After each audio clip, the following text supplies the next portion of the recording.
नमस्कार विद्यार्थी मित्रांनो, मी अभय पवार तुमच्या सगळ्यांचं स्वागत करतोय आपल्याच्या सेशनमध्ये. चॅप्टर चालू आहे आपला रेस्पिरेशन अँड सर्क्युलेशन. मागच्या लेक्चरला आपण बरेच काही टॉपिक कव्हर केलेत. त्यामध्ये जो आपण फर्स्ट टॉपिक बघितला तो काय होता, ट्रान्सपोर्टेशन. ट्रान्सपोर्टेशनमध्ये काय बघितलेलं आपण, O2 आणि CO2चं ट्रान्सपोर्ट. आता आजच्या लेक्चरचा क्वेश्चन काय बघा, जे काही पर्सेंटेज आहे म्हणजे O2 किती ट्रान्सपोर्ट होतो, कशाच्या थ्रू होतो, थ्रू प्लाझ्माच्या थ्रू किती पर्सेंटेज होतो, थ्रू RBCच्या थ्रू किती होतो, हे सगळे जे काही पर्सेंटेज आपण बघितल्यात ते सगळ्या पर्सेंटेजचा थोडासा आन्सर देण्याचा प्रयत्न करा. त्यानंतर आपण एक टॉपिक बघितलेला तो काय होता, ऑक्सिजन डिसोसिएशन कर्व. त्यामध्ये आपण काय बघितलेलं की पर्सेंटेज ऑफ सॅच्युरेशन एका साईडला होतं आणि त्यानंतर एका साईडला काय होतं तर जे पार्शियल प्रेशर आहे दोन्ही पण डायरेक्टली प्रोपोर्शनल आहेत. आणि जे पर्सेंटेज ऑफ सॅच्युरेशन आपण काढले ते कशावर काढले तर युजली आपल्याला माहित आहे एका हिमोग्लोबिनच्या मॉलिक्यूलला 4 ऑक्सिजनचे मॉलिक्यूल बाइंड होत असतात. जर एक बाइंड झाला ऑक्सिजन तो 25% असणार आहे, 2 बाइंड झाले तर 50%, 3 बाइंड झाले तर 75% आणि जर 4 बाइंड झाले आणि ती रेअर कंडिशन असते तर तेव्हा त्याला काय म्हणणार आपण 100%. ते पर्सेंटेज आपण लिहिलं त्याला म्हटलं सॅच्युरेशन. आणि त्यानंतर आपण एक्स ॲक्सिसवर काय बघितलेलं तर पार्शियल प्रेशर ऑक्सिजनचं. त्यानंतर तो ग्राफ आपण बघितलेला तो सिग्मॉइड ग्राफ होता किंवा त्याला एस शेप ग्राफ म्हणतो आपण. ते झाल्यावर आपण राईट शिफ्ट आणि लेफ्ट शिफ्ट काय तर बघितलेलं. त्यामध्ये आपण बघितलं तर सगळ्यात महत्त्वाचं काय तर हेल्डेन इफेक्ट. हेल्डेन इफेक्टमध्ये काय बघितलं आपण, जर जास्त ऑक्सी हिमोग्लोबिन तयार झालं तर ते ऑक्सी हिमोग्लोबिन काय असतं, एक स्ट्रॉंग ॲसिड असतं. ऑक्सी हिमोग्लोबिन काय करतं तर जे हायड्रोजन आयन्स आहेत ते रिलीज करत असतं. ते कंबाईन होतं कशाबरोबर तर आपल्याला माहित आहे बायकार्बोनेट आयन्स बरोबर आणि तयार होतं कार्बोनिक ॲसिड. आणि कार्बोनिक ॲसिड काय करत असतं तर CO2 आणि वॉटर ह्याचं स्प्लिटिंग करत असतं. त्यानंतर जे कार्बोनिक जे काही एन्झाईम आहे अॅनहायड्रेट्स ते स्प्लिटिंग करतं CO2 आणि H2O. अशा पद्धतीनं जे काही सगळे हे जे टोटल फेनॉमेनॉन आहे त्याला काय म्हटलेलं आपण हेल्डेन्स इफेक्ट. बरेच काय काय आपण टॉपिक कव्हर केलेत. त्यानंतर जे आपण सेकंड बघितलेलं तर तुम्हाला आठवत असेल बघा की जे कंट्रोल आहे रेस्पायरेशनचं त्यासाठी मी सगळ्यात पहिला कंट्रोल अँड कोऑर्डिनेशन घेतलेला. त्यानंतर कुठला आपण आता बघतोय रेस्पायरेशन अँड सर्क्युलेशन. कारण त्यामध्ये आपण 2 पार्ट बघितलेले बघा, एक म्हणजे पॉन्स आणि एक म्हणजे काय मेडुला. त्यामध्ये काय प्रेझेंट आहेत, रेस्पायरेटरी सेंटर आहेत. आता स्क्रीनवर तुम्हाला माझ्यामध्ये मागच्या लेक्चरला आपण बघितले, फक्त आणखीन एकदा आपण रिवाईज करूया कुठले कुठले सेंटर्स आहेत आणि त्याची नावं काय काय बघितलेले आपण. तर VRG DRG म्हणजे काय तर तुम्हाला माझ्यामध्ये आता इथं डायग्रॅमच्या थ्रू जरासं व्यवस्थित समजत असेल बघा VRG कुठला पार्ट आहे आणि DRG कुठला आहे तो. त्यामध्ये आपण काय काय बघितलेलं तर इन्स्पायरेटरी कुठला आहे, एक्सपायरेटरी कुठला आहे, हे जे सगळे सेंटर्स आहेत ते आपण बघितलेले. मेडुलामध्ये काय होतं तर रेस्पायरेटरी रिदम सेंटर होता, एक्सटर्नल इंटरनल जे काही रेस्पायरेशन आहे, परत ते डायफ्रॅमचं जे काही डोम शेप कधी होतो कधी फ्लॅट शेप होतो हे आपण बघितलेलं. आणि एक जरासं बेसिक लक्षात ठेवा, ओव्हरऑल जे इन्स्पिरेशन एक्सपिरेशन आहे म्हणजे नॉर्मल जेव्हा कंडिशनमध्ये चालू असतं ब्रिथिंग आपलं 2 सेकंड लागत असतात इन्स्पिरेशनला आणि 3 सेकंड लागत असतात एक्सपिरेशनला एक्सेलेशनला. आणि एक्सपिरेशन ही जी आहे ती एक प्रकारची पॅसिव्ह प्रोसेस आहे म्हणू शकतो आपण. म्हणजे नॉर्मल कंडिशनमध्ये आपण फोर्सफुली एक्सपायर करत नाही, एक्सेल करत नाही. जेव्हा फोर्सफुली करणार तेव्हा कंडिशन वेगळी असणार आहे. पण नॉर्मल कंडिशनमध्ये एक्सपिरेशन ही काय आहे पॅसिव्ह प्रोसेस आहे, जरासं माहीत असलं पाहिजे आपल्याला. त्यानंतर आपण जे काही काही सेंटर्स बघितलेले मेडुलामध्ये सुद्धा होतं आणि पॉन्समध्ये सुद्धा होते आपण सेंटर्स बघितलेले. आता जे आपलं पार्ट आहे मेडुला त्यामध्ये आपल्याला 2 शब्द दिसतात बघा, एक म्हणजे DRG आणि एक म्हणजे काय VRG. त्याचा फुल फॉर्म सांगा मला, आजच्या लेक्चरचा क्वेश्चन आहे. व्हेंट्रल आणि डॉर्सल तर एवढं आपल्याला माहीत आहे. त्यानंतर बघा की जो पार्ट आहे VRG आणि जो पार्ट आहे DRG. VRG काय करत असतं एक्सपिरेशन, DRG काय करते इन्स्पिरेशन. आणि इथं 2 एक आपल्याला शब्द गेलते बघा, ॲप्न्युस्टिक सेंटर आणि काय असतं दुसरं तर त्याला काय म्हटलेलं न्यूमोटॅक्सिक सेंटर. ॲप्न्युस्टिक आणि न्यूमोटॅक्सिक सेंटर हे काय काम करत असतात तर जे ॲप्न्युस्टिक सेंटर आहे आणि हे दोन्ही पण पॉईंट व्यवस्थित लक्षात ठेवा. ॲप्न्युस्टिक सेंटर हे काम करत असतं स्टिम्युलेट करायचं. हे काय काम करत असतं स्टिम्युलेट करायचं. म्हणजे हे जे VRG DRG आहेत म्हणजे इन्स्पिरेशन एक्सपिरेशन स्टिम्युलेट करायचं काम करत असतं आणि ते इनहिबिट करायचं काम कोण करतंय तर त्याला काय म्हणायचं तर न्यूमोटॅक्सिक सेंटर.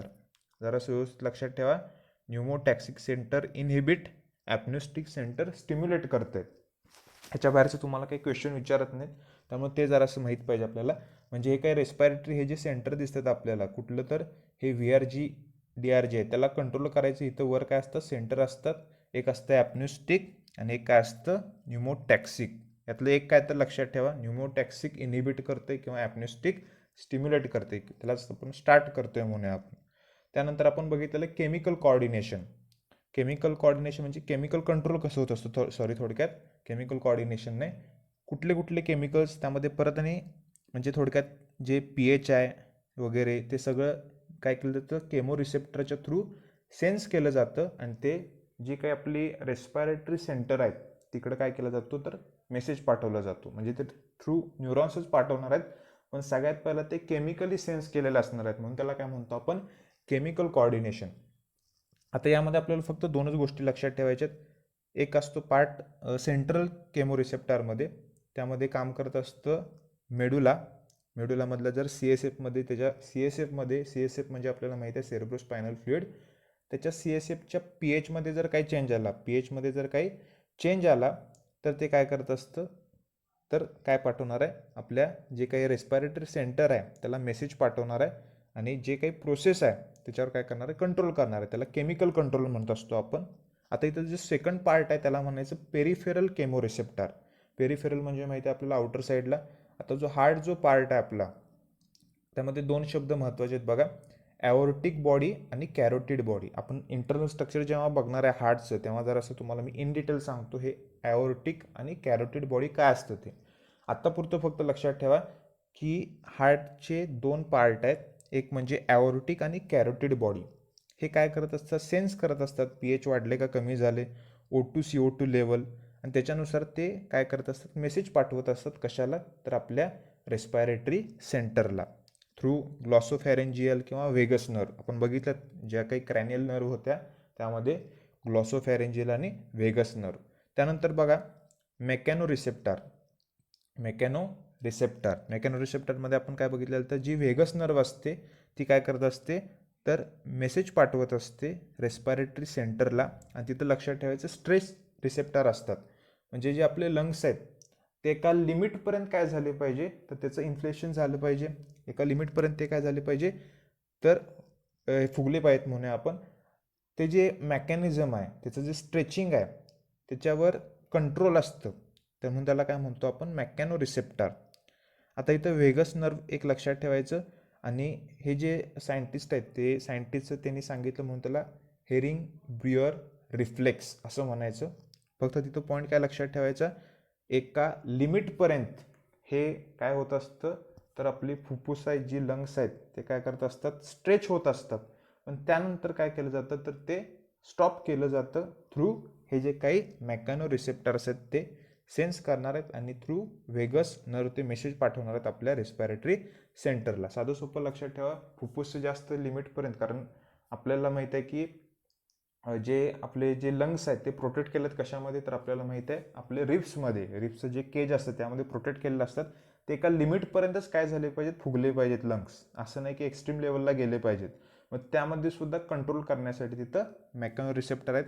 आणि ओव्हरऑल जे सगळा काही रिफ्लेक्स आहे त्याला काय म्हणायचं, हिअरिंग ब्रुअर रिफ्लेक्स. एकदम सिंपल आहे बघा.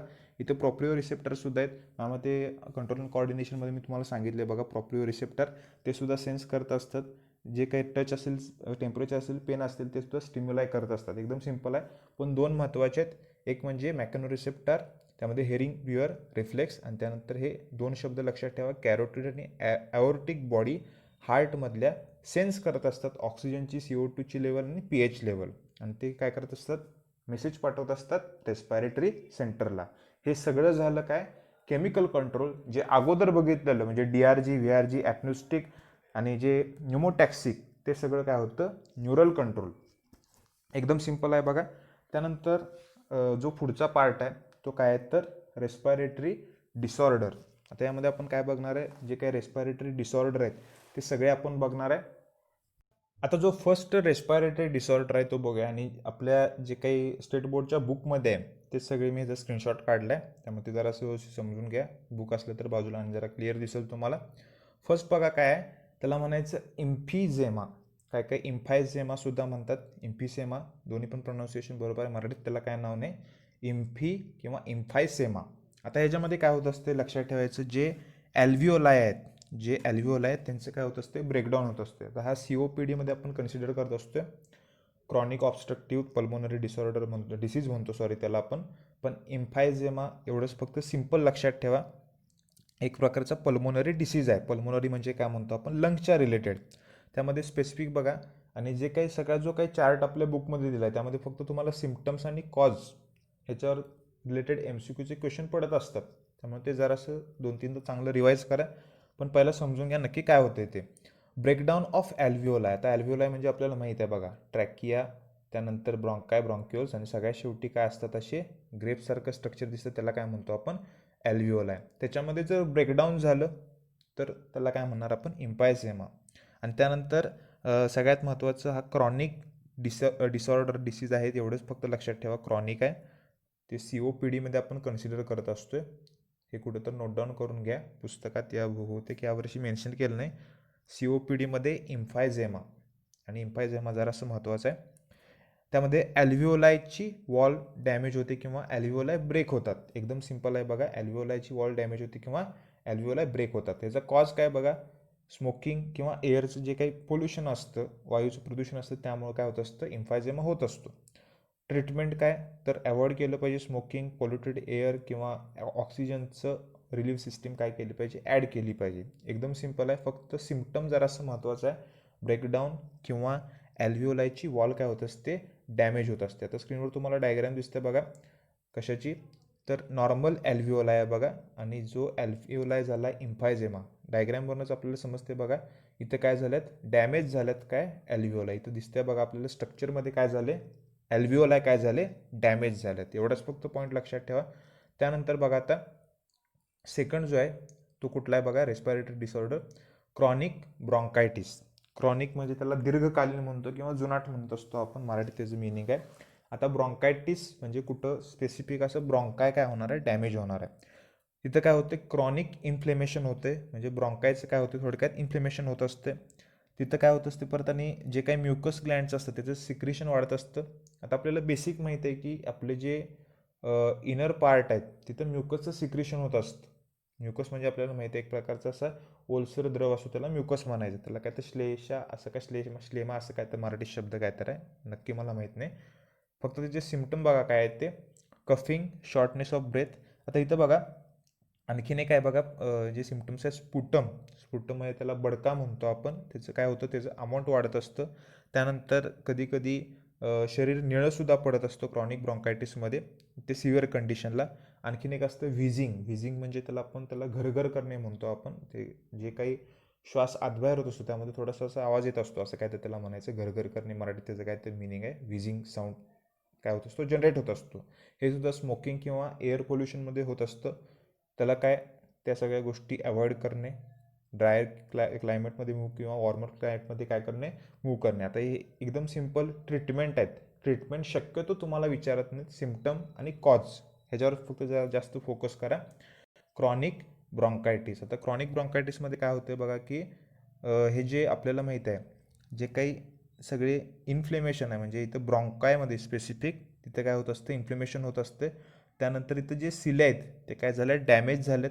इथं म्युकसचं काय झालं, सिक्रेशन जास्त झालं बघा. इथं जो येलो कलरमध्ये जो पार्ट दिसतोय त्याचं काय झालं, सिक्रेशन इथं म्युकसमध्ये जास्त झाले. आणि म्युकसमध्ये सिक्रेशन जास्त झाल्यामुळं तिथं परत इन्फ्लेमेशन झाल्यामुळं तिथं सूज आल्यामुळं काय होणार आहे, जी काही आता जर सपोज आपण कन्सिडर केलं की याचा डायमीटर जर कमी झाला तर कमी अमाऊंटमध्ये काय होणार आहे, तर एअर आत येणार आहे. कमी अमाऊंटमध्ये काय होणार आहे, एअर आत येणार आहे. मग ऑब्व्हियसली त्याचं रिझल्ट काय असणार आहे, तर जे ऑक्सिजन आहे त्याचीसुद्धा काय होणार आहे, डेफिशियन्सी होणार आहे. फक्त इथे एवढा पॉईंट लक्षात ठेवायचा, म्युकसच्या साईडला सिक्रेशन होते, इन्फ्लेमेशन होते. जे काही क्रॉनिक जो पार्ट आहे, सॉरी ब्रॉन्कायचा जो पार्ट आहे तिथं काय होतं, इन्फ्लेमेशन होते. आणि क्रॉनिक जरासा नवीन शब्द आहे, त्याला दीर्घकालीन किंवा जुनाट म्हणतो आपण, असं त्याचं काहीतरी मराठी मिनिंग आहे. ते झाल्यावर थर्ड बघा, ॲक्यूट ब्रॉन्कायटिस. ॲक्यूटला तीव्र शब्द आपण वापरतो. Inflammation of bronchi, shortness of breath, yellow mucus, cough up. आता हे जे सगळे पार्ट आहेत मगाशीच आपण बघितल्यात बघा, जे काही सगळे सिम्पटम्स आहेत, शॉर्टनेस ऑफ ब्रेथ असते किंवा येलो म्युकसचं सिक्रेशन होत असते. फक्त इथं कॉज कशामुळे आहे बघा, ॲक्यूट ब्रॉन्कायटिस हा व्हायरस किंवा एखाद्या बॅक्टेरियामुळे कॉज होत असतो. व्हायरस म्हणजे विषाणू म्हणतो, बॅक्टेरिया म्हणजे आपण काय म्हणत असतो, जीवाणू. If bacterial take antibiotics, antibiotic drugs वगैरे आपण घेत असतो. कफ किंवा मेडिसिन, व्हॅपरायझर म्हणजे वाफा घेणं म्हणतो आपण त्याला. त्यानंतर बघा पुढचा जो पार्ट आहे, पहिले 3 काय काय बघितले बघा आपण. तर सगळ्यात पहिला बघितलेलं आपण तर इम्फायझेमा, ॲल्व्हिओलायची वॉल ब्रेक होते किंवा ॲल्व्हिओलाय ब्रेक होतात. त्यानंतर आपण बघितलं क्रॉनिक ब्रॉन्कायटिस.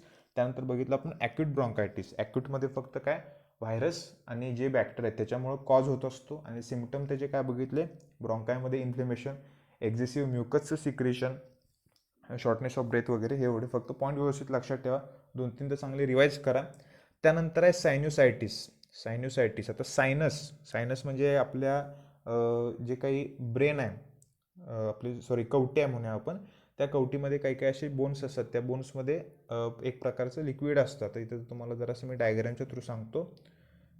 ज्या काही कॅव्हिटीज असतात बघा इथं, त्याला सायनस म्हणायचं. इथे ज्या सगळ्या ज्या आपल्याला पाठीमागं काय दिसत बघा, कवटीमध्ये ज्या काही कॅव्हिटीज आहेत त्याला म्हणायचं सायनस. त्याच्यामध्ये हे जे म्युकस आहे, म्युकसचं जरा जास्त सिक्रेशन झाल्यामुळं काय होत असतं, सायनोसाइड्स होत असतो. काय होत असतं, म्युकसचं सिक्रेशन या इथं म्हणजे दोन्ही इथं कम्पेअर करून दाखवलं बघा डायग्राममध्ये. हेल्दी सायनस आणि त्यानंतर काय सायनोसायटिस. सायनोसायटिसमध्ये काय होत असते, मराठी मिनिंगसुद्धा त्याला सायनोसायटिसच आहे. फक्त सायनस म्हणजे आपली जी कवटी आहे त्यामध्ये इथं जे नाकाजवळ किंवा इथं जे काही आपल्याला सगळे पार्ट दिसत असतात बघा, तिथं काय होत असतं तर जे काही म्युकस आहे त्याचं सिक्रेशन जास्त होत असतं त्या कॅव्हिटीजमुळे. एवढंच फक्त पॉईंट लक्षात ठेवा. त्यानंतर आता बघा त्याचे जे काही सगळे सिम्पटम्स, कॉज ते बघूया आपण. Inflammation of sinus and mucus discharge. तो सायनसचा जो पार्ट आहे आणि त्यासाठी ते बरीच कारणं आहेत त्याची लक्षात ठेवा. नाकातलं कधी कधी हाड वाढत असतं, हे बरीच काही काही अशी कारणं आहेत. त्यामध्ये इन्फ्लेमेशन ऑफ सायनस एवढाच फक्त पॉईंट लक्षात ठेवा. म्युकसचं काय होत असतं, एक्झेसिव्ह म्युकसचं काय होत असतं, तिथं सिक्रेशन किंवा डिस्चार्ज होत असतो एखाद्या व्हायरसमुळे किंवा बॅक्टेरियामुळे. हे सायनोसायटिसचं आहे. इफ बॅक्टेरियल टेक अँटीबायोटिक्स आणि त्यानंतर डिकॉग्निसन्स त्यानंतर यूज व्हेपरायझर. एकदम सिंपल आहे बघा. त्यामध्ये फक्त सायनोसायटिसमध्ये इन्फ्लेमेशन ऑफ सायनस, आणि सायनस म्हणजे काय सांगितलं आहे मी, आपल्या कवटीमध्ये जी काय अशी कॅव्हिटीज असतात त्याला सायनसिस म्हणायचं. ब्रेनमधल्या कॅव्हिटीजला व्हेंट्रिकल्स म्हणतो आपण, जरासं व्यवस्थित माहीत असू दे. त्यानंतर लॅरिंजायटिस. आता लॅरिंजायटिस शब्दातच त्याचं मिनिंग आहे बघा, larynx. Inflammation of larynx, vocal cords, sore throat, hoarseness. आता हॉर्सनेस म्हणजे त्याला कर्कश आवाज म्हणतो आपण.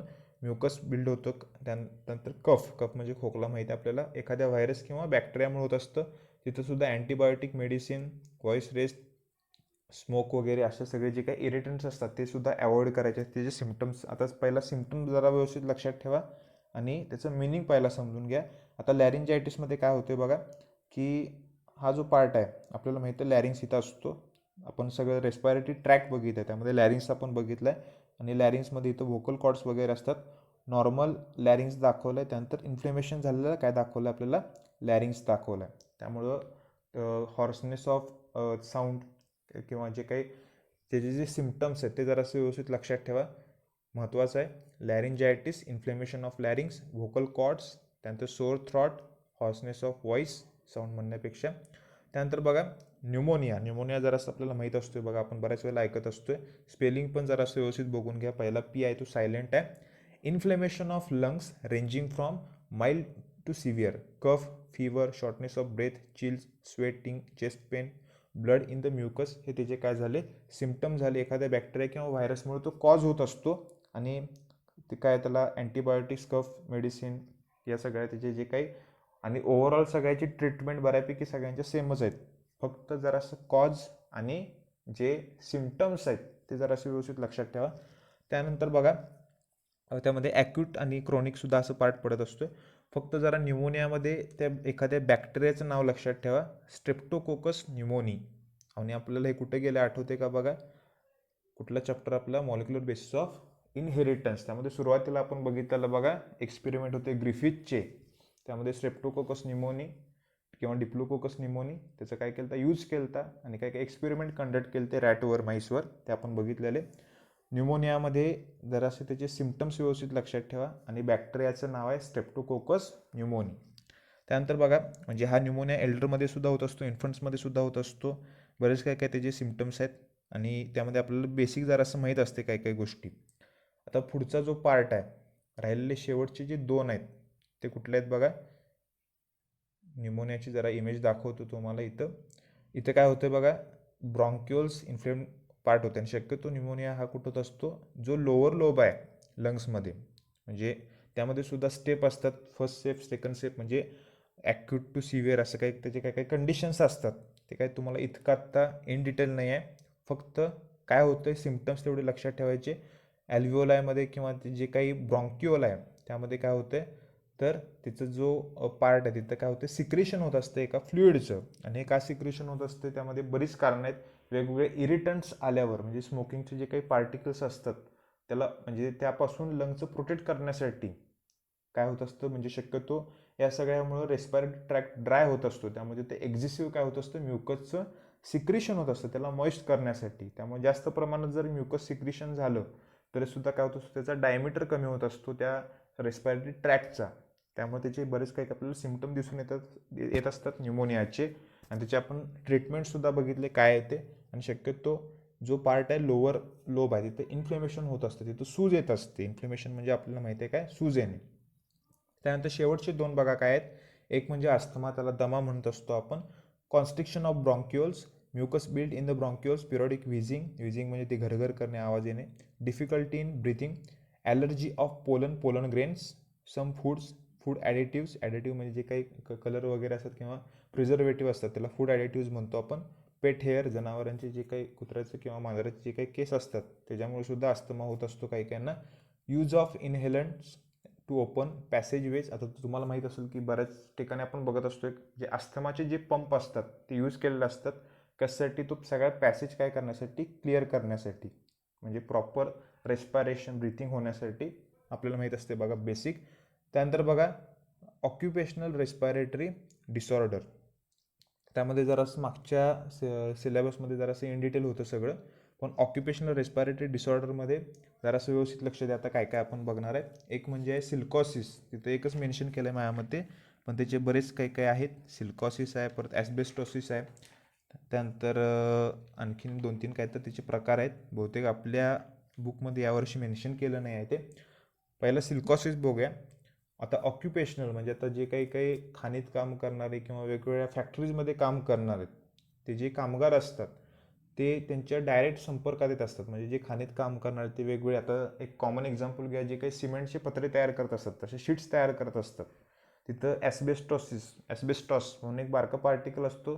त्याच्यात जास्त काय म्हणूया आपण, त्या कंडिशनमध्ये तसं राहिल्यामुळं ते जे पार्टिकल्स आहेत त्यांच्या जे काही रेस्पिरेटरी ट्रॅक आहे त्याच्या थ्रू काय होत असतात, ते सगळे ॲल्व्हिओलायमध्ये किंवा रेस्पिरेटरी ट्रॅकमध्ये जमा होत असतात. त्यामुळं इथं काय होतं बघा, inflammation of fibrosis, lung damage, complete लंगसुद्धा कधी कधी डॅमेज होत असतो. Long term exposure to dust particles like silica and asbestos and other particles. आणि त्यामध्ये काही काही एक्स्ट्रासुद्धा आहेत की म्हणजे फायब्रस टिश्यू तयार होत असतात, म्हणून त्याला इन्फ्लेमेशन ऑफ फायब्रोसिस म्हणतो आपण. त्यामध्ये जे ॲस्बेस्टॉसिस एक झालं, सिलिका झालं, तर सिल्कॉसिस म्हणतो आपण त्याला. त्यानंतर एक सायड्रोसॉसिस म्हणून एक असतं. जर आयर्नच्या जास्त एक्सपोजरमध्ये आलं, तर आयर्न पार्टिकलच्या एक्सपोजर पार्टिकलमध्ये जास्त आलं तर सायड्रोसिस. त्यानंतर दुसरा एक असतो त्याला म्हणायचं अँथ्रोकॉयसिस. जर जी म्हणजे कोळशाची जी खाण असते त्याच्या संपर्कात जास्त आल्यामुळं अँथ्रोकॉयसिस हा एक होत असतो. त्यानंतर असते एक बिस्नॉसिस एक काय तर आहे. जर जे काही कॉटनचे जे डस्ट पार्टिकल्स असतात, बारके बारके फायबर्स असतात, ते सुद्धा त्या रेस्पिरेटरी ट्रॅकमध्ये जर जमा झाले कंप्लीट किंवा लंग्समध्ये, तर काय होत असतो, तर हा ऑक्युपेशनल रेस्पिरेटरी डिसऑर्डर. त्यामध्ये आता सिल्कॉसिस फक्त मेन्शन केले आणि इथं ॲस्बेस्टॉसिस एक लक्षात ठेवा फक्त. जशा पार्टिकल्स असतील तसा तो काय होणार आहे, तर डिसऑर्डर होणार आहे. आता एवढे सगळे जे काही डिसऑर्डर झाले त्यामध्ये सगळ्यात महत्त्वाचं एक म्हणजे इम्फिजेमा, त्यानंतर न्यूमोनिया एक आहे, आणि त्यानंतर महत्त्वाचं आणखी काय बरं, तर जे क्रॉनिक आणि ॲक्यूट आहेत ते सुद्धा व्यवस्थित लक्षात ठेवा. लॅरिंजायटिस जरासं आपल्या सिलेबसमध्ये यावर्षी नवीन ॲड केलं आहे, पण प्रत्येक ह्याचं सगळ्यात महत्त्वाचं कॉज आणि त्याचे सिम्पटम्स हे जरासं महत्त्वाचं आहे. ट्रीटमेंट ओव्हरऑल सगळीकडे जरा सेमच आहे, फार काय अवघड नाही. आता जो पुढचा आपला पार्ट आहे तो कुठला असणार आहे ते ह्याच्यानंतरचा आपण टॉपिक बघणार आहे. आता इथं तुम्हाला स्क्रीनवर पहिला दिसते काय बघा, नॉर्मल लंग किंवा जे ॲस्थमाचं असलेलं लंग आहे तिथंसुद्धा काय झालं, म्युकसचं सिक्रेशन झालं आहे. इनर लायनिंगचं काय झालं आहे, इन्फ्लेमेशन झालं आहे, सॉल्वंट पार्ट झाला आहे. हे जरासं एकदम सिंपल आहे बघा, समजण्यासाठी. अस्थमा आणि जे काय आपण बघितले ते सगळे जे काही डिसऑर्डर आहेत, म्हणजे कुठले कुठले बघितले बघा आपण. अगदी सुरुवातीला आपण बघितलेलं सगळ्यात पहिला एम्फिझेमा किंवा एम्फायसेमा म्हणतो आपण त्याला. त्यानंतर आपण बघितलं क्रॉनिक ब्रॉन्कायटिस, ॲक्यूट ब्रॉन्कायटिस, त्यानंतर लॅरिंजायटिस, त्यानंतर काय बघितलं आपण तर न्यूमोनिया, त्यानंतर अस्थमा, त्यानंतर काय ऑक्युपेशनल डिसऑर्डर. आता ऑक्युपेशनल डिसऑर्डरमध्ये ॲस्टेबेस्टोसिस आणि सिल्कॉसिस हे दोन फक्त व्यवस्थित लक्षात ठेवा. आणि ॲस्टेबेस्टॉस म्हणजे काय, सॉरी ॲस्टेबेस्टॉस नाही, ॲस्बेस्टॉस म्हणजे एक प्रकारचे जे काय म्हणूया आपण, जे काही फक्त मी सांगतो तेवढं समजून घ्या. जे काही सिमेंटचे जे शीट्स तयार करत असतात तिथे जे बारके बारके पार्टिकल्स असतात त्या ठिकाणी, जे काही कारखाना असेल किंवा जी काही इंडस्ट्री असेल त्या ठिकाणी त्याला ॲस्बेस्टॉस म्हणायचं. एवढंच फक्त पॉईंट लक्षात ठेवा. काही काही जरा असे नवीन शब्द आहेत आपल्यासाठी, पण ते तितकं फार अवघड नाही. फक्त सिम्पटम्स आणि कॉज एवढं तुम्ही लक्षात ठेवायचं. ट्रीटमेंट ओव्हरऑल सगळीकडं सेमच आहे. त्यानंतर पुढचा पॉईंट बघूया आपण, आर्टिफिशियल व्हेंटिलेशन. आर्टिफिशियल व्हेंटिलेशन आता हा आपला सिलेबसमधला काढून टाकला तर जाता जाता आपण बघून जाऊया त्याचं मिनिंग काय आहे ते. It is also called as artificial respiration. It is the method of inducing breathing in a person when natural respiration has ceased or faltering. आता इथं बघा, नॉर्मल जर रेस्पायरेशन जर स्टॉप झालं असेल, नॅचरल रेस्पायरेशन स्टॉप झालं असेल ते एखाद्या व्यक्तीचं, तर त्याला काय केलं जातं, इंड्युसिंग म्हणजे ब्रिथिंग दिलं जातं थ्रू व्हेंटिलेटर किंवा माउथ टू माउथ असेल. It is used properly and quickly. It can prevent death due to drowning, choking, suffocation, electric shock, बरीच काही काही कारणं आहेत. त्यामध्ये बघा आता, the process involve two main steps, establishing and maintaining and open air passage from upper respiratory tract to the lungs and force inspiration expiration as mouth to mouth respiration or by mechanical means ventilator. आता ventilator बराच होता परिचित शब्द आपल्याला. Ventilator म्हणजे काय केलं असतं की आपण फिल्म्समध्ये किंवा सिरियलमध्ये बघत असतो की मास्क घातलेलं असतं त्याला आणि त्याच्या थ्रू ते एअर एक काहीतरी पाईप असते आणि बाजूला काहीतरी मशीन असतं, त्याला व्हेंटिलेटर म्हणतो आपण. जर एखादा व्यक्ती नॉर्मल त्याचं रेस्पायरेशन होत नसेल, नॅचरल रेस्पायरेशन होत नसेल, ब्रिथिंग होत नसेल, तर तेव्हा काय केलं जातं, त्याला ते आर्टिफिशियली प्रोव्हाइड केलं जातं. ते बाय माउथ टू माउथ असेल म्हणजे एकदम अशी सिव्हिअर कंडिशनमध्ये किंवा विअर कंडिशनमध्ये काय असतं, तर अशा कंडिशनमध्ये माउथ टू माउथ दिलं जातं. पण नॉर्मली मोस्टली कंडिशनमध्ये ते थ्रू व्हेंटिलेटर काय केलं जातं, तर इन्स्पिरेशन एक्सपिरेशन हे केलं जातं. त्यामध्ये बघा आता, a ventilator is a machine that supports breathing and used during surgery, treatment, serious lung diseases and other conditions when normal breathing fails. It mainly used in hospitals as a part of life support system. Ventilators do the following: get oxygen into the lungs and remove the carbon dioxide from the lungs, help the patient breathe. म्हणजे normal आहे, आपण बघत असतोय बघा, एक mask असते, त्याला एक पाईप असते आणि ते व्हेंटिलेट मशीनला जोडलेलं असतं. तिथं ऑक्सिजन CO2चं ट्रान्सपोर्ट केलं जाते आणि ते मशीन असते, त्या मशीनला म्हणायचं व्हेंटिलेटर. त्यानंतर बघा, पुढचा टॉपिक आहे आपला ट्रान्सपोर्टेशन इन लिव्हिंग ऑर्गॅनिझम. आता फर्स्ट पॉईंट बघा, all living organism whether unicellular or multicellular shows an important property of exchange of material with their surrounding as well as between various parts of their cell or body. आता आपल्याला माहिती आहे की जे काय oxygen CO2 ज्याचे जे काही ट्रान्सपोर्ट आहे किंवा मटेरियलचं जे काही ट्रान्सपोर्ट आहे किंवा ब्लडचं ट्रान्सपोर्ट आहे, तर एका सिस्टीमच्या थ्रू होत असतं. म्हणजे ट्रान्सपोर्टेशन होत असतं. जे काही सगळे जे काही सबस्टन्स आहेत, मॉलिक्युल्स आहेत किंवा ग्लुकोज असेल, जे काही सगळे फूड वगैरे असतील किंवा वॉटर असेल, सगळ्या गोष्टींचं ट्रान्सपोर्ट सिस्टीम काय असते, युनिसेल्युलरमध्ये पण आहे आणि मल्टी सेल्युलरमध्ये पण आहे. त्यानंतर बघा, organisms take up oxygen and nutrients from the surrounding. These are circulated within the body for various metabolic activities. आता जे काही ऑक्सिजन लंगच्या थ्रू आला आहे किंवा जे काही न्यूट्रियंट्स तयारच झाले आहेत आपल्या बॉडीमध्ये थ्रू प्रोसेस ऑफ डायजेशन, ते प्रत्येक आपल्या बॉडीच्या पार्ट्सला काय केले पाहिजेत, तर ट्रान्सपोर्ट केले पाहिजेत. प्रत्येक बॉडीचे काय असणार आहेत, वेगवेगळ्या मेटाबॉलिक ॲक्टिव्हिटीज असणार आहेत. म्हणजे एनर्जीचं प्रोडक्शन, CO2चं प्रोडक्शन, O2चं यूज थ्रू ऑक्सिडेशन, या सगळ्या प्रोसेससाठी प्रत्येक सेलला, प्रत्येक टिश्यूला काय लागणार आहेत, न्यूट्रियंट्स लागणार आहेत, ऑक्सिजन लागणार आहे. म्हणजे त्याच्या थोडक्यात मेटाबॉलिक ॲक्टिव्हिटीसाठी ज्या काही सगळ्या रिॲक्शन्स बॉडीमध्ये होत असतात त्यासाठी. त्यानंतर पुढचा पॉईंट बघा, the waste generated within are given out into the surrounding. आता प्रत्येक सेल काहीतरी वेस्ट मटेरियल जनरेट करणार आहे, ते सुद्धा बाहेर टाकलं पाहिजे. Transportation in organisms and animals occurs by diffusion. Diffusion म्हणजे आपल्याला माहिती आहे. And by active transport between the cell. आता ॲक्टिव्ह ट्रान्सपोर्ट आणि पॅसिव्ह ट्रान्सपोर्ट. पॅसिव्ह म्हणजे आपल्याला माहिती आहे ना, ॲक्टिव्ह म्हणजे काय माहिती आहे, जर एनर्जीचा यूज केला आपण, ATPचा यूज केला तर त्याला म्हणायचं ॲक्टिव्ह, जर यूज केला नाही तर त्याला म्हणणार आपण पॅसिव्ह. डिफ्युजनमध्ये आपण एनर्जीचा यूज करत नाही, मग ती काय झाली, पॅसिव्ह झाली. This mechanism is suitable where the surface area of the body is large and the distance between the parts of the body in the organism is extremely small. आता कुठले कुठले कसं आणि मेकॅनिझम आहे काय बघूया आपण. पहिला आहे cyclosis. It is a streaming movement of cytoplasm. MCQला व्यवस्थित लक्षात ठेवा. सायटोप्लाझमची जी स्ट्रीमिंग मुवमेंट असते, स्ट्रीमिंग मुवमेंट म्हणजे जरा तुम्हाला नंतर मी एक ॲनिमेशन दाखवतो, शक्यतो पुढच्या लेक्चरला दाखवतो. जी काही मुवमेंट असते म्हणजे त्यामध्ये रोटेटरी पण येत असते अशी. सपोज हा सेल आहे, त्यामध्ये सायटोप्लाझम आहे, तो सायटोप्लाझम असा रोटेटरी कधी कधी मूव्ह होत असतो आणि कधी कधी तिथल्या तिथं असं सर्क्युलेट मॅनरमध्ये अँटी क्लॉकवाईज डायरेक्शनमध्ये किंवा क्लॉकवाईज डायरेक्शनमध्ये काय होत असतो, मूव्ह होत असतो. त्याला स्ट्रीमिंग मुवमेंट म्हणायचं आपण. थोडक्यात मुवमेंट ऑफ सायटोप्लाझम किंवा स्ट्रीमिंग मुवमेंट ऑफ सायटोप्लाझम, त्याला काय म्हणणार आपण, cyclosis. Shown by almost all living organism. त्यामध्ये पॅरामेशियम आहे, amoeba, root hair cells of many plants and WBCs in animals. एकदम बेसिक आहे, पण सायक्लॉसिस म्हणजे स्ट्रीमिंग मुवमेंट ऑफ सायटोप्लाझम, एवढाच फक्त पॉईंट लक्षात ठेवा. त्यानंतर बघा, it is for transportation within the cell or intracellular transport. जर सेलच्या आत असेल तर त्याला म्हणणार आपण इंट्रासेल्युलर, सेलच्या बाहेर असेल तर त्याला काय म्हणणार आपण, एक्स्ट्रासेल्युलर. इन स्पॉन्जेस अँड सिलेंटेराटास, सिलेंटेराटा आणि सिलेंटेराला दुसरं एक नाव काय, निडारिया.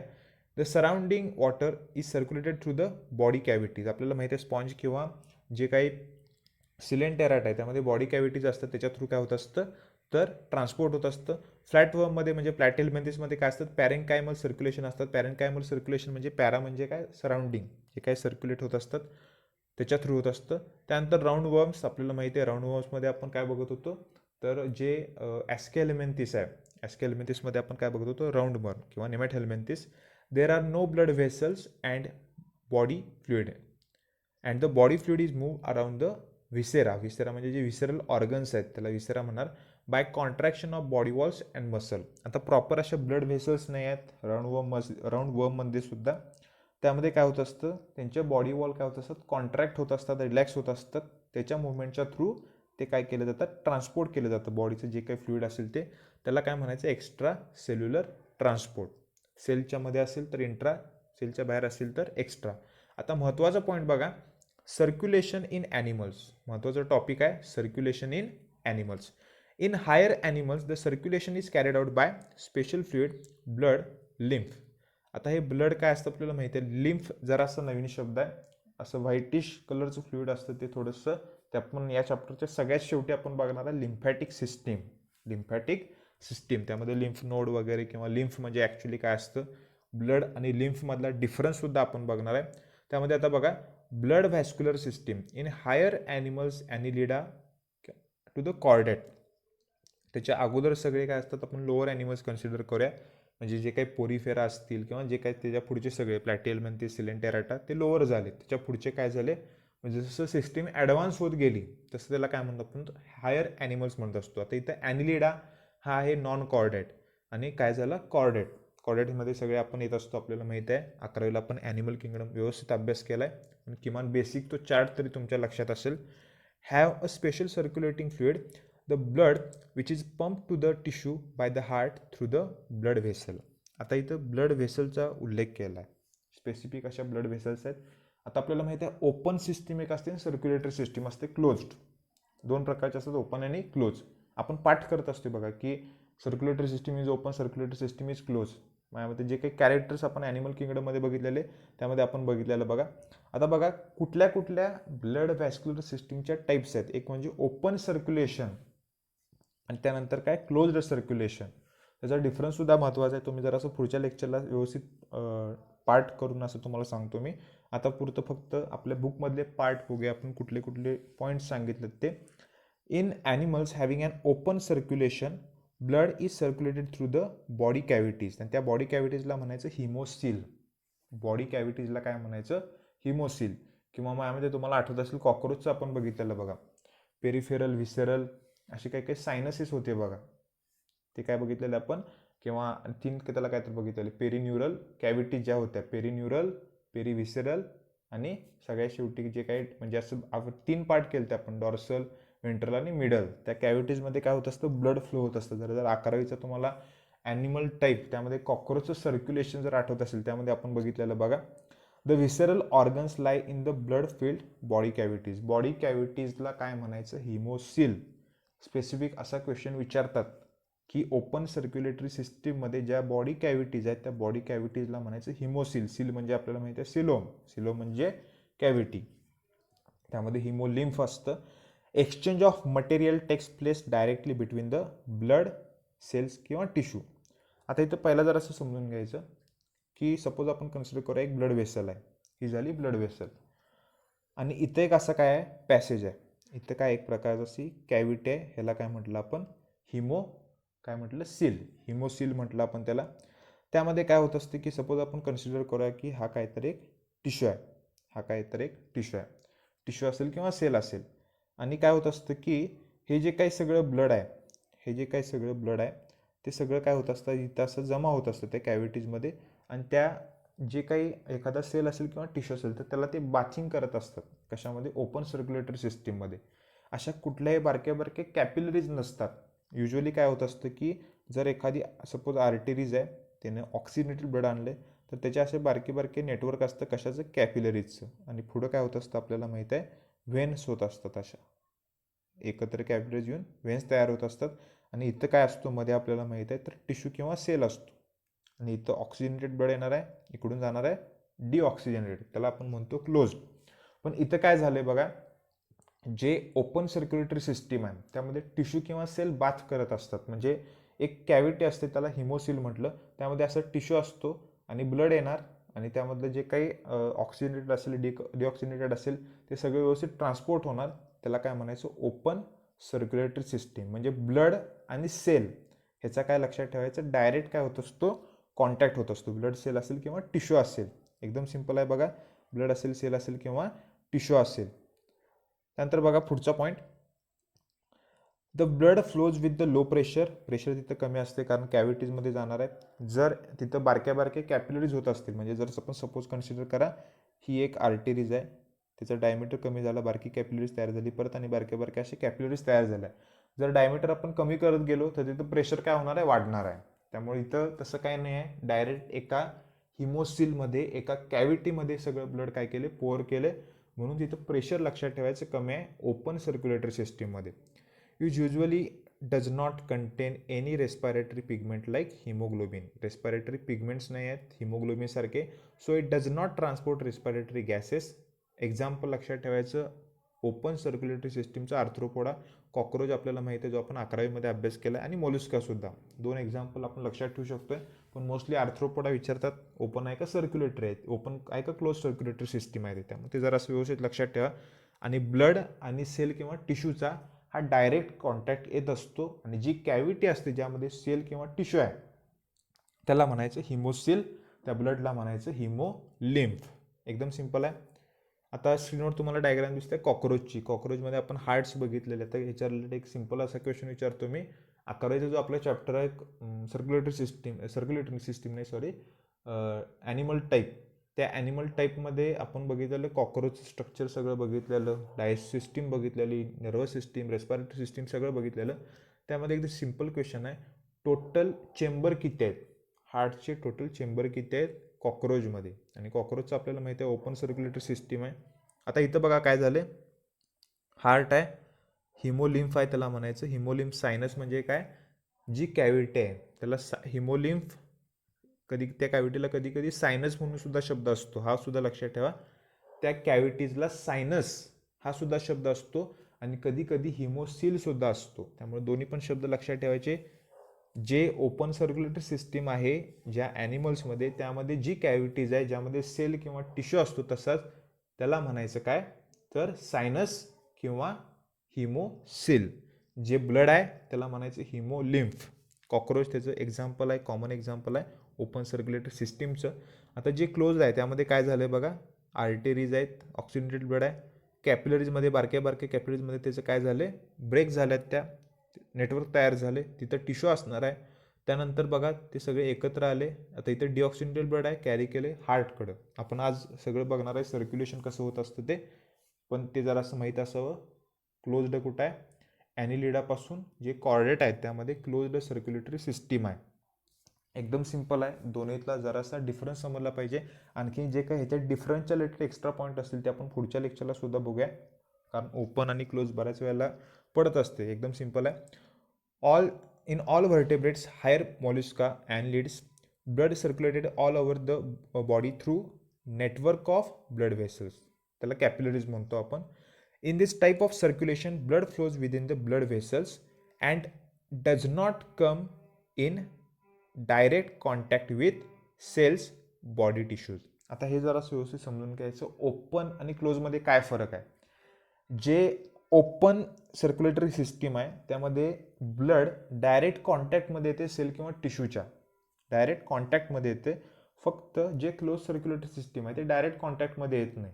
त्याच्या काय होतात, त्या जे काही आर्टरीज व्हेन्स असतात त्याच्या बारक्या बारक्या अशा ब्रांचेस असतात, त्याला काय म्हणायचं, कॅपिलरीज. एकदम सिंपल आहे बघा. पुढचा point, exchange of material between the blood and the body tissues is through the an intermediate fluid called lymph. आता लिम्फचा जो पार्ट आहे त्याच्या थ्रू सुद्धा एक्सचेंज होत असतं बॉडी मटेरियलचं. पण लिम्फॅटिक सिस्टीम आपण स्पेसिफिक एक आपल्याला हा टॉपिक आहे या चॅप्टरमध्ये, तेव्हा जरासं आपल्याला लिम्फ म्हणजे काय समजेल, कारण मी तर सगळ्या गोष्टी इन डिटेल सांगू शकत नाही तुम्हाला लिम्फच्या बाबतीत. फक्त जसं आपल्या बॉडीमध्ये ब्लड फ्लो होत असतं तसंच काय असतं, एक प्रकारचं लिम्फसुद्धा असतं. एवढंच फक्त पॉईंट लक्षात ठेवा. ब्लड फ्लोज आणि त्यासाठी वेगळी एक सिस्टीम असते lymphatic system. Blood flows with high pressure. मग अशी काय होतं, लो प्रेशर होतं ओपनमध्ये, इकडे high pressure. And contains respiratory pigments like haemoglobin. आपल्याला माहिती आहे आपण सारखं हिमोग्लोबिन चेक करत असतो. हिमोग्लोबिन RBCमध्ये असतात. For transportation of respiratory gases. The closed circulation can be divided into two main types, single and double circulation. आता कुठल्या कुठल्या प्रकारचे सर्क्युलेशन्स आहेत, एक असतं सिंगल, दुसरं काय असतं डबल सर्क्युलेशन, ते आपण आता बघूया. आता फर्स्ट पॉईंट बघा, single circulation. In a single circulation the blood passes through heart only once. हार्टमधून हे ब्लड फक्त एकदाच पास होते. आता आपल्यामध्ये ह्युमन्समध्ये जे सर्क्युलेशन असतं ते डबल सर्क्युलेशन असतं. त्याला डबल सर्क्युलेशन का म्हणायचं ते आपण पुढं बघूया. पण त्याचं एक कॉमन एक्झाम्पल आहे, ते व्यवस्थित लक्षात ठेवा. फिशमध्ये किंवा क्लास स्पायसेसमध्ये काय दिसून येतं आपल्याला, सिंगल सर्क्युलेशन दिसून येते. MCQचा क्वेश्चन व्यवस्थित नोट डाऊन करून घ्या. डिऑक्सिजनेटेड ब्लड म्हणजे ज्याच्यामध्ये काय आहे, ऑक्सिजन कमी आहे आणि काय असणार तिथं CO2 असणार आहे. कारण ते ब्लड आता कुठून आले, डिऑक्सिजनेटेड ब्लड, तर सेल किंवा टिश्यूमधून आले.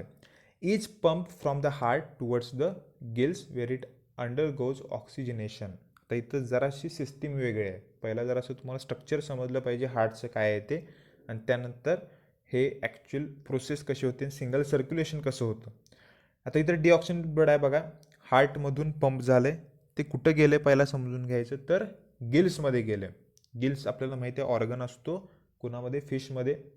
Wear it undergoes oxygenation. आणि गिल्स हा काय आहे, एक रेस्पिरेटरी ऑर्गन आहे. आता एक सिंपल मी क्वेश्चन विचारतो, जर गिल्सच्या थ्रू रेस्पिरेशन झालं, जर गिल्सच्या थ्रू रेस्पिरेशन जर झालं तर त्याला कुठल्या प्रकारचं, कुठल्या टाईपचं रेस्पिरेशन म्हणायचं. जो आपलं पहिलं लेक्चर होतं त्यामध्ये मी तुम्हाला सांगितलं बघा, सगळे टाईप्स सांगितलेले, एक चार्ट बघितलेला आपण ॲनिमलच्या रेस्पिरेशनमध्ये. त्याच्या रिलेटेड क्वेश्चन आहे, काय रेस्पिरेशन जर तिथं गिलच्या थ्रू झालं तर त्याला कसलं रेस्पिरेशन म्हणायचं. This oxygenated blood move towards the various body parts, get deoxygenated and return back to the heart for the next cycle. आता हे जरासं आपण समजून घ्या. आता इथे एक डायग्रॅम आहे. इथं काय होतं बघा, आता इथं दोन पार्ट असतात. पहिला समजून घ्यायचं की आपल्याला माहिती आहे आपल्या ह्युमनच्या बॉडीमध्ये, आणि कुठं तर तुम्हाला गेलं सुद्धा असेल की 2 ऑरिकल असतात, 2 व्हेंट्रिकल असतात, म्हणजे टोटल 4 चेंबर असतात. टोटल हे 4 चेंबर असतात. पण फिशमध्ये काय होत असतं की सिंगल सर्क्युलेशन होतं. आणि इथं जरासं समजून घ्यायचं, इथं 2च चेंबर आहेत, एक ऑरिकल आणि एक व्हेंट्रिकल आहे. एक ऑरिकल आहे आणि एक व्हेंट्रिकल आहे. इथं व्हेंट्रिकल हा चेंबर झाला. ब्रेनमधलं व्हेंट्रिकल, ब्रेनमधलं कॅव्हिटीज, हार्टमधलं व्हेंट्रिकल, हार्टमधलं एक चेंबर आहे, लक्षात ठेवायचं, लोअर चेंबर असतं. आता इथं काय समजून घ्यायचं आहे, फिशमध्ये 2 चेंबर आहेत आणि 2 ॲक्सेसरी चेंबर असतात.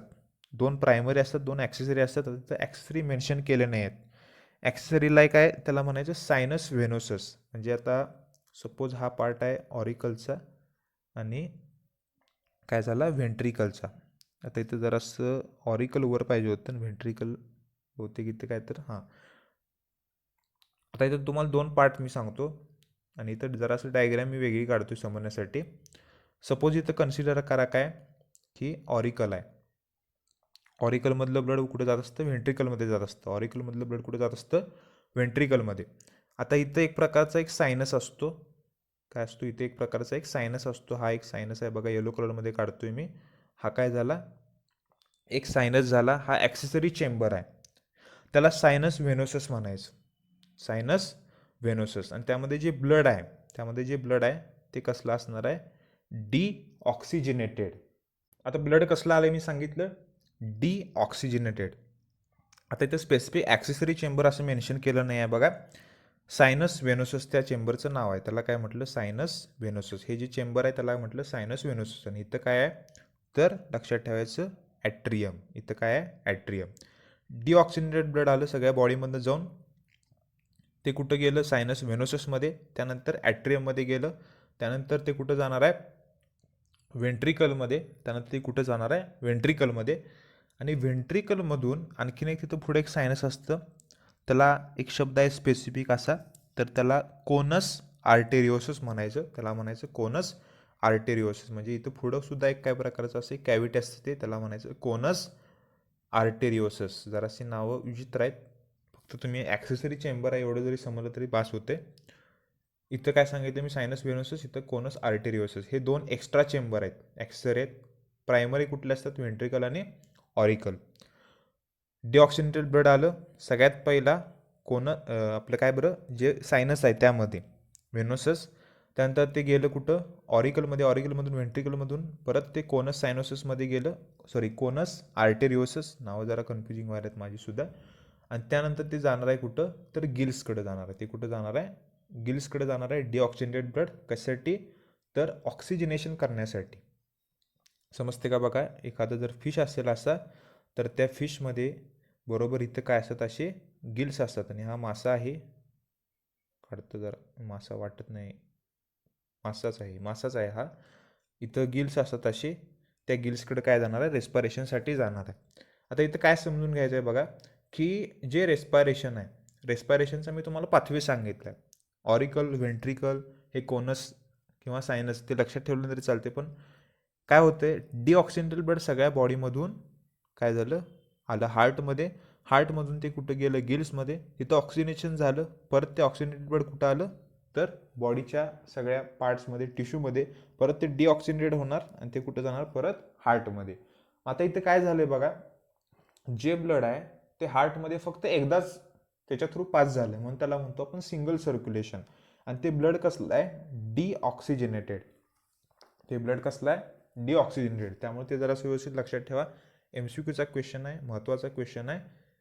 The heart of the fish carries only deoxygenated blood and it is also called as Venus heart. महत्त्वाचा आणि सगळ्यात महत्त्वाचा आहे, जरा नोट डाऊन करून घ्या क्वेश्चन. हार्टला काय म्हटलं आपण व्हेनस हार्ट किंवा त्याला ब्रँकियल हार्ट सुद्धा म्हणतो आपण, ब्रँकियल हार्ट. MCQचा क्वेश्चन आहे. फिशमध्ये सिंगल सर्क्युलेशन होते. सिंगल सर्क्युलेशन का होतंय कारण डीऑक्सिजनेटेड ब्लड ते हार्टमध्ये जाते. परत ते ऑक्सिजनेशन करण्यासाठी ऑक्सिजन ॲड करण्यासाठी ते जाणार आहे गिल्सकडं.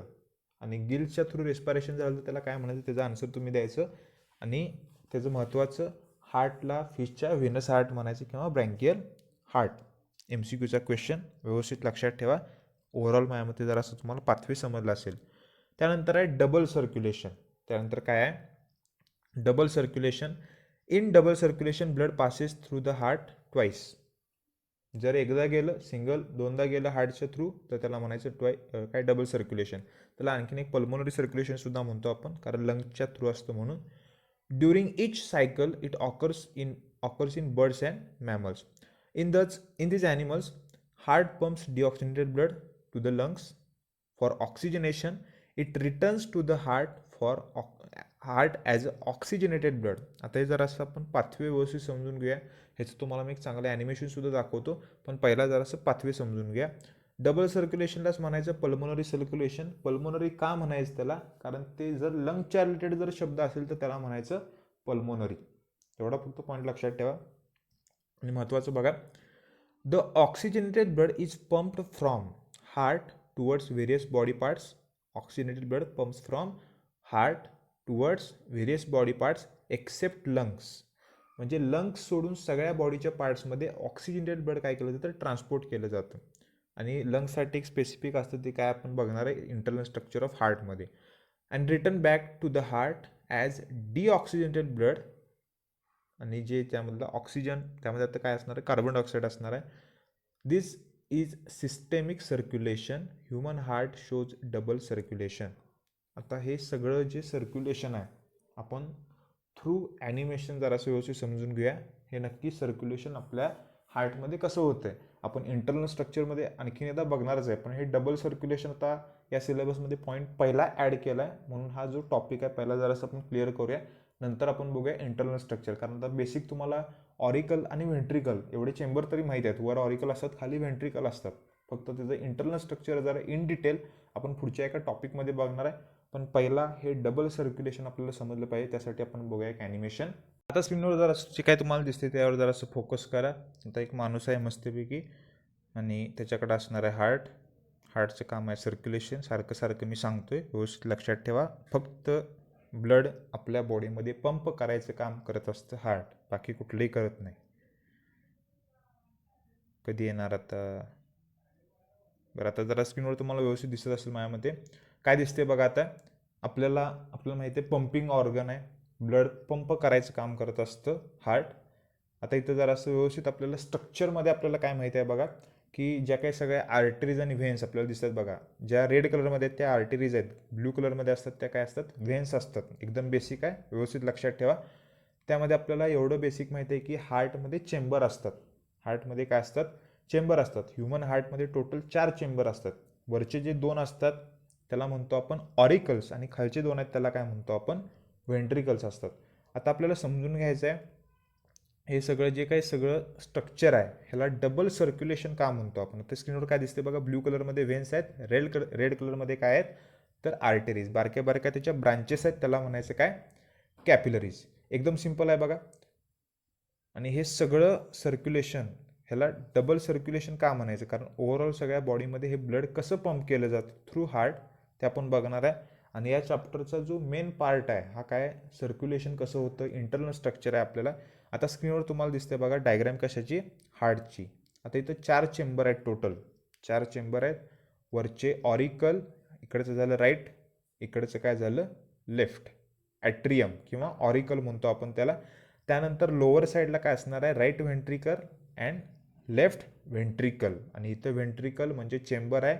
ब्रेनमधलं व्हेंट्रिकल काय असतं, कॅव्हिटीज असतात, त्यामध्ये फ्लुइड असतं CSF.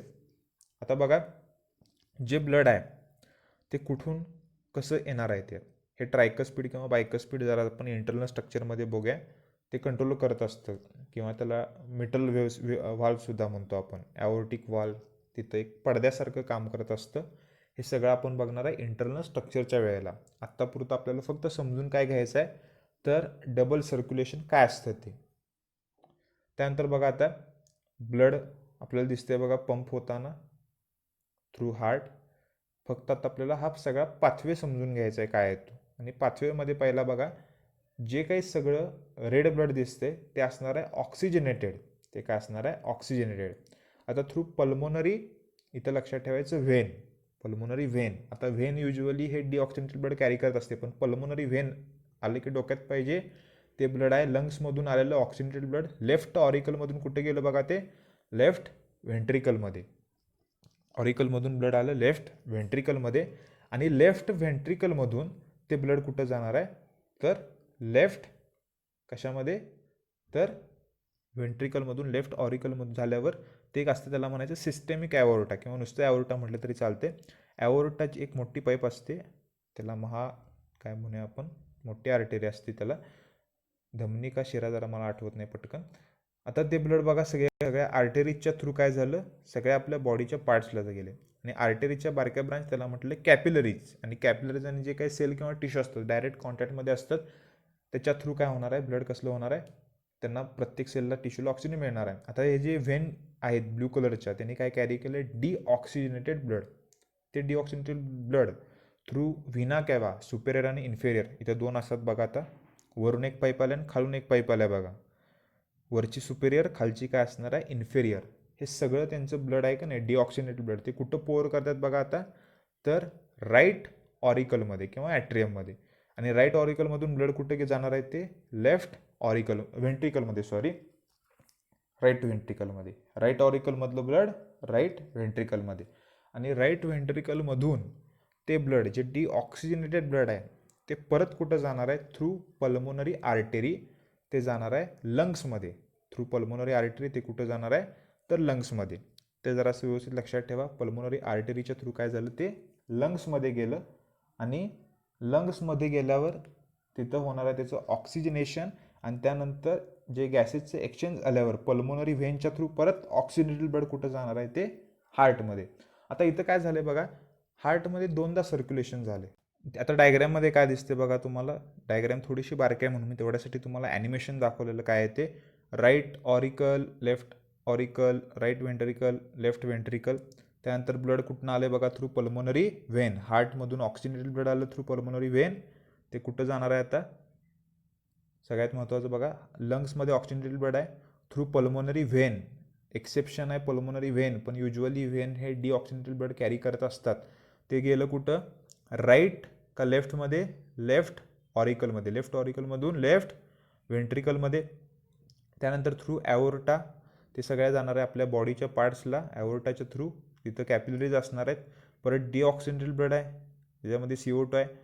सुपेरियर आणि इन्फेरियर व्हिना केवा त्या सगळ्यांनी ब्लड कुठं पोअर केलं राईट ऑरिकलमध्ये.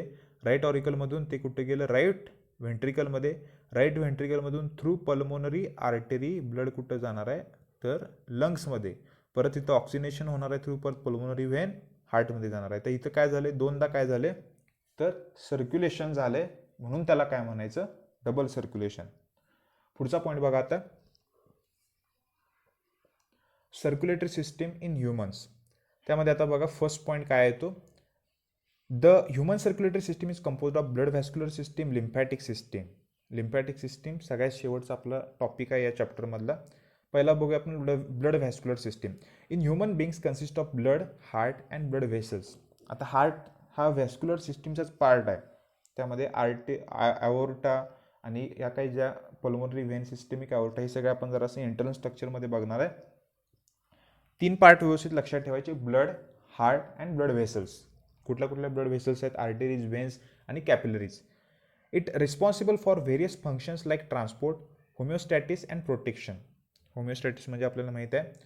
त्यानंतर बघा ब्लड कॉम्पोजिशन अँड कॉग्युलेशन. आता ब्लड कॉम्पोजिशन अँड कॉग्युलेशन म्हणजे त्याला म्हणतो आपण रक्त गोठणे.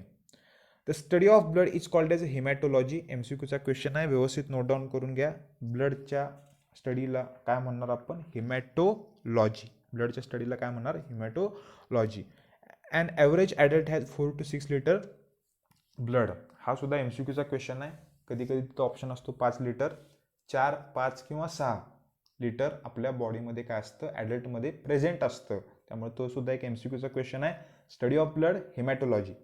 It is a red colour fluid connective tissue. आता कधी कधी MCQला क्वेश्चन हा सुद्धा विचारतात ब्लड नक्की काय आहे आणि हे जरासं महत्त्वाचं आहे व्यवस्थित लक्षात ठेवा. MSCच्या आम्हाला व्हायवामध्ये सुद्धा विचारलेला हा ब्लड म्हणजे ॲक्च्युली काय आहे. तर it is a fluid connective tissue आहे. बऱ्याच लोकांना माहीत नसतं हा कनेक्टिव्ह टिश्यूचा पार्ट आहे. कनेक्टिव्ह टिश्यू का म्हटलं आपण त्याला बऱ्याच प्रकारचे मल्टिपल. आता इथं साधं सोपं एक्झाम्पल लक्षात ठेवायचं ब्लडमध्ये RBC आहेत WBC आहेत प्लेटलेट्स आहेत सगळे एकत्रित आहेत सगळ्याला कनेक्ट करते ते म्हणून त्याला काय म्हणतो connective tissue. Derive from embryonic mesoderm. त्याचं ओरिजिन सुद्धा लक्षात ठेवा काय आहे मेझोडर्म. त्यानंतर बघा पुढचा point it is slightly alkaline. pH एक लक्षात ठेवा अल्कलाइन आहे pH पण pH स्पेसिफिक 7.3 किंवा 7.4 हा नंबर व्यवस्थित लक्षात ठेवा. pH काय आहे 7.3 किंवा 7.4 महत्त्वाचा पॉईंट आहे व्यवस्थित नोट डाऊन करून घ्या.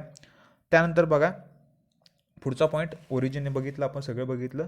It is heavier than water. It has 2 main components. आता इथं बघायचं आपल्याला प्लाझ्मा काय असतं ते. पर्सेंटेज पण लक्षात ठेवा, ब्लडमध्ये पर्सेंटेज आहे प्लाझ्माचं 55%, राहिलेले बाकीचे 45% ते काय असतात, फॉर्म्ड एलिमेंट असतात. इथं 45% पाहिजे, 44 झाले. 55% प्लाझ्मा, 45% फॉर्म एलिमेंट्स, त्यामध्ये RBC, WBC आणि प्लेटलेट्स येणार आहेत. फॉर्म एलिमेंट्स म्हणजेच काय, RBC, WBC आणि प्लेटलेट्स. पर्सेंटेज प्लाझ्माचं लक्षात ठेवा 55%. दिस कॅन बी सेपरेटेड बाय सेंट्रिफ्युगेशन. सेंट्रिफ्युगेशन म्हणजे मी तुम्हाला सांगितलं एका लेक्चरमध्ये, अशी एक ट्यूब असते, सेंट्रिफ्यूजचं एक मशीन असतं, त्यामध्ये ते सेपरेट केलेलं असतात. कारण वर असतो तो प्लाझ्मा राहतो सुपरनायट्रलमध्ये, खाली सेडिमेंट होतात ते सगळे जे ब्लड सेल्स आहेत, कारण त्याचं वेट जास्त असतं. Plasma it constitute about 55% of the blood. It is a straw coloured, slightly alkaline, viscous fluid and consist of following parts. आता इथं आपल्या पुस्तकात एक चार्ट आहे. त्या पुस्तकामध्ये चार्टमध्ये आपल्याला सांगितलं आहे बघा, शक्यतो आता तुमच्या ते स्क्रीनवर मी इथं आपली डायग्राम टाकायचं राहिलं आहे फक्त. जर तुमच्याजवळ जर पुस्तक असेल तर त्या पुस्तकामध्ये आपल्याला एक चार्ट आहे, त्यातलं मी जरा काही काही पॉईंट्स सांगतो, ते जरा असे नोट डाऊन करून घ्या आणि महत्त्वाचे फक्त सांगतो मी, तेवढेच फक्त जरा लक्ष द्या. पेज नंबर माझ्यामध्ये काहीतरी 164 आहे. त्याचे पेज नंबरवर तुम्हाला प्लाझ्माचे जे काही कॉम्पोजिशन आहेत ते सांगितलेत, त्याकडे जरासं लक्ष द्या. पेज नंबर 164 आहे. त्यामध्ये बघा कॉम्पोनंट सांगितलं, एक चार्ट आहे, त्यामध्ये कॉम्पोनंट सांगितले आहेत, कॉम्पोजिशन सांगितलं आहे प्लाझ्माचं. त्यामध्ये पहिलं जे कंटेंट आहे त्यामध्ये बघा वॉटर आहे. वॉटर किती सांगितले, 90%. प्लाझ्मा हा ब्लडमधला 55% पार्ट प्लाझ्माचा आहे. पण कधी कधी MCQला तुम्हाला हे सुद्धा विचारतात की वॉटरचं प्लाझ्मामधलं पर्सेंटेज किती आहे, तर ते आहे 90%. ते काय आहे, 90%. त्यानंतर काय सांगितलं आहे बघा, प्रोटीन्स सांगितलेत आणि स्पेसिफिक असं विचारलं आहे बघा, प्लाझ्मामध्ये कुठल्या कुठल्या प्रकारचे प्रोटीन्स आहेत. त्यामुळे ते ॲल्ब्युमिन, ग्लोब्युलिन, प्रॉपरेडिन कधी विचारत नाहीत, पण ॲल्ब्युमिन आणि ग्लोब्युलिन हे दोन जरा प्रोटीनची नावं लक्षात ठेवा. आणि फायब्रिनोजेन आणि प्रोथ्रॉम्बिन हे जे सगळे प्रोटीन्स आहेत ते ब्लडच्या प्लाझ्मामध्ये प्रेझेंट आहेत. स्पेसिफिक असा क्वेश्चन एकदा विचारला आहे, प्लाझ्मा प्रोटीन्स कुठले आहेत. त्यामुळे या सगळ्यांची नावं व्यवस्थित लक्षात ठेवा. त्याचं जे पर्सेंटेज आहे ते किती सांगितलं आहे बघा, 7 to 8%. काही काही ठिकाणी 7 to 9 सुद्धा आहे. त्यामुळे ते जरासं तिथं फ्लक्च्युएशन असते, पण ते जरासं माहीत पाहिजे कुठले कुठले प्रोटीन्स आहेत प्लाझ्मामध्ये. MCQचा क्वेश्चन व्यवस्थित नोट डाऊन करून घ्या. काही काही इनऑर्गॅनिक सॉल्ट्स पण आहेत, sodium, potassium, magnesium, calcium ions, ferrous, त्यानंतर मॅग्नीज, त्यानंतर क्लोराईड. पण जे मेजर आणि सगळ्यात महत्त्वाचे ते काय असतात, सोडियम आणि पोटॅशियम आणि क्लोराईड आयन्स. परत बायकार्बोनेट आयन्ससुद्धा आहेत. त्यानंतर पोटॅशियम पार्ट पण आहे, फॉस्फरसचा पण पार्ट आहे. हे सगळे व्यवस्थित लक्षात ठेवा. पण मेजर कुठले इनऑर्गॅनिक आयन्स आहेत, तर सोडियम आणि पोटॅशियम. त्याचं पर्सेंटेज किती आहे, 1%. काही काही ऑदरसुद्धा आहेत, त्याचं पर्सेंटेज किती सांगितलं बघा, 1 to 2%. त्यानंतर बघा फूड कुठले कुठले सांगितले, ग्लुकोज आहे ब्लडमध्ये, प्लाझ्मामध्ये, अमायनो ॲसिड्स आहेत, फॅटी ॲसिड्स आहेत, ट्रायग्लिसराईडसुद्धा प्रेझेंट आहेत. त्यानंतर बघा वेस्ट कुठले कुठले असतात, युरिया, युरिक ॲसिड आणि क्रिएटिनिन. आणि हे आपण बघितलं आहे कुठं, वेस्ट जेव्हा आपण एक्सक्रिशन आणि ऑस्मोरेग्युलेशनमध्ये बघितलं आहे बघा. त्यानंतर बघा रेग्युलेटर्स, त्यामध्ये ब्लडमध्ये आपल्याला माहीत आहे प्लाझ्मामध्ये काय काय हार्मोन्ससुद्धा आहेत, एन्झाईम्ससुद्धा आहेत आणि विटॅमिन्ससुद्धा आहेत. कारण आपण एवढं बेसिक बघितलं आहे की जे हार्मोन्स आहेत ते काय होत असतात, ब्लडच्या थ्रू ट्रान्सपोर्ट होत असतात. हार्मोन्स, विटॅमिन्स आणि एन्झाईम्स हे रेग्युलेटरी सबस्टन्स आहेत. त्यानंतर अँटीकॉग्युलंट्स, हेपॅरिनसारखे, कारण आपलं रक्त हे गोठू नये आपल्या बॉडीच्या आत, त्यासाठी एक जे अँटीकॉग्युलंट असतं, रक्त गोठू देत नाही, ते केमिकल असतं, त्याला म्हणायचं हेपॅरिन. व्यवस्थित लक्षात ठेवा, हेपॅरिन काय आहे, एक प्रकारचं अँटीकॉग्युलंट जे कुठं आहे, प्लाझ्मामध्ये प्रेझेंट आहे. एकदम सिंपल आहे. ते झाल्यावर कोलेस्टेरॉल अँड अँटीबॉडीज, हे सुद्धा पॉईंट महत्त्वाचे आहेत बघा, व्यवस्थित लक्षात ठेवा. आणि हे ट्रान्सपोर्ट केले जातात प्लाझ्माच्या थ्रू. त्याचे बरेच काही काही फंक्शन आहेत, विटॅमिन डीचं सिंथेसिस, परत प्लाझ्मा मेम्ब्रेनला स्ट्रेंथ प्रोव्हाइड करत असतं, बाईल सॉल्टचं सिंथेसिस करत असतं. हे जरा पॉईंट व्यवस्थित लक्षात ठेवा. त्यानंतर सगळ्यात शेवटी डिझॉल्व्ह गॅसेस, त्यामध्ये O2, CO2 आणि N2 हे पॉईंट मेन्शन केलेत. कारण आपल्याला माहिती आहे ट्रान्सपोर्ट होत असतं, कारण जेव्हा आपण ट्रान्सपोर्ट बघितले त्यामध्ये हे सुद्धा बघितले आपण, ऑक्सिजन आणि CO2 ह्याचा काही पार्ट प्लाझ्मामध्ये सुद्धा काय होत असतो, डिझॉल्व्ह होत असतो. त्यामुळे त्याच्या ट्रान्सपोर्टला सुद्धा ते हेल्प करत असतात. डिझॉल्व्ह गॅसेस असतात O2 आणि CO2. हा जो सगळा चार्ट आहे त्यातला फक्त मेजर महत्त्वाचा पार्ट हा वॉटरचा आणि प्रोटीनचा आहे. वॉटर किती पर्सेंटेज आहे आणि कुठले कुठले प्लाझ्मा प्रोटीन्स आपल्या ब्लडमध्ये असतात, ॲल्ब्युमिन, ग्लोब्युलिन, प्रोथ्रॉम्बिन आणि फायब्रिनोजेन. आता यातले प्रोथ्रॉम्बिन आणि फायब्रिनोजेन हे ब्लडचं कॉग्युलेशनचं काम करत असतात, त्यामुळे ते सुद्धा लक्षात ठेवा. त्याला क्लॉटिंग प्रोटीनसुद्धा म्हणतो आपण, ते सुद्धा माहीत पाहिजे आपल्याला, कारण ते आपण पुढे बघणारच आहे आजच्या लेक्चरमध्ये. पुढचा पॉईंट बघा, फॉर्म्ड एलिमेंट्स. आता जे फॉर्म्ड एलिमेंट्स आहेत त्यामध्ये आपण बघणार आहे कुठले कुठले RBC काय असतात, WBC काय असतात आणि प्लेटलेट्स काय असतात. ते 3 मेजर आहेत फॉर्म एलिमेंट्समध्ये. त्यामध्ये फर्स्ट पॉईंट बघा, द ब्लड सेल्स. शॉर्टमध्ये त्याला ब्लड सेल्ससुद्धा आपण म्हणू शकतो फॉर्म एलिमेंट्स म्हणण्यापेक्षा. त्याचं पर्सेंटेज आपण किती बघितले, 45%. 55% काय आहे, प्लाझ्मा आहे. That are produced in the blood collectively called as form elements. Human blood contains 3 types. कुठले कुठले, RBC लाल रक्तपेशी असतात, कॉर्पसल, काही काही कॉर्पिस्कल्स म्हणतात, ते सुद्धा बरोबर आहे. त्यानंतर व्हाईट ब्लड कॉर्पसल, त्यानंतर प्लेटलेट्स, RBCs, WBCs आणि काय प्लेटलेट्स. त्यामध्ये बघा आता रेड ब्लड कॉर्पस्कल, त्यामध्ये त्याला आणखीन एक जे नाव आहे ते व्यवस्थित लक्षात ठेवा, erythrocytes. Erythrocytes are the most abundant cell in the human body. They are circular.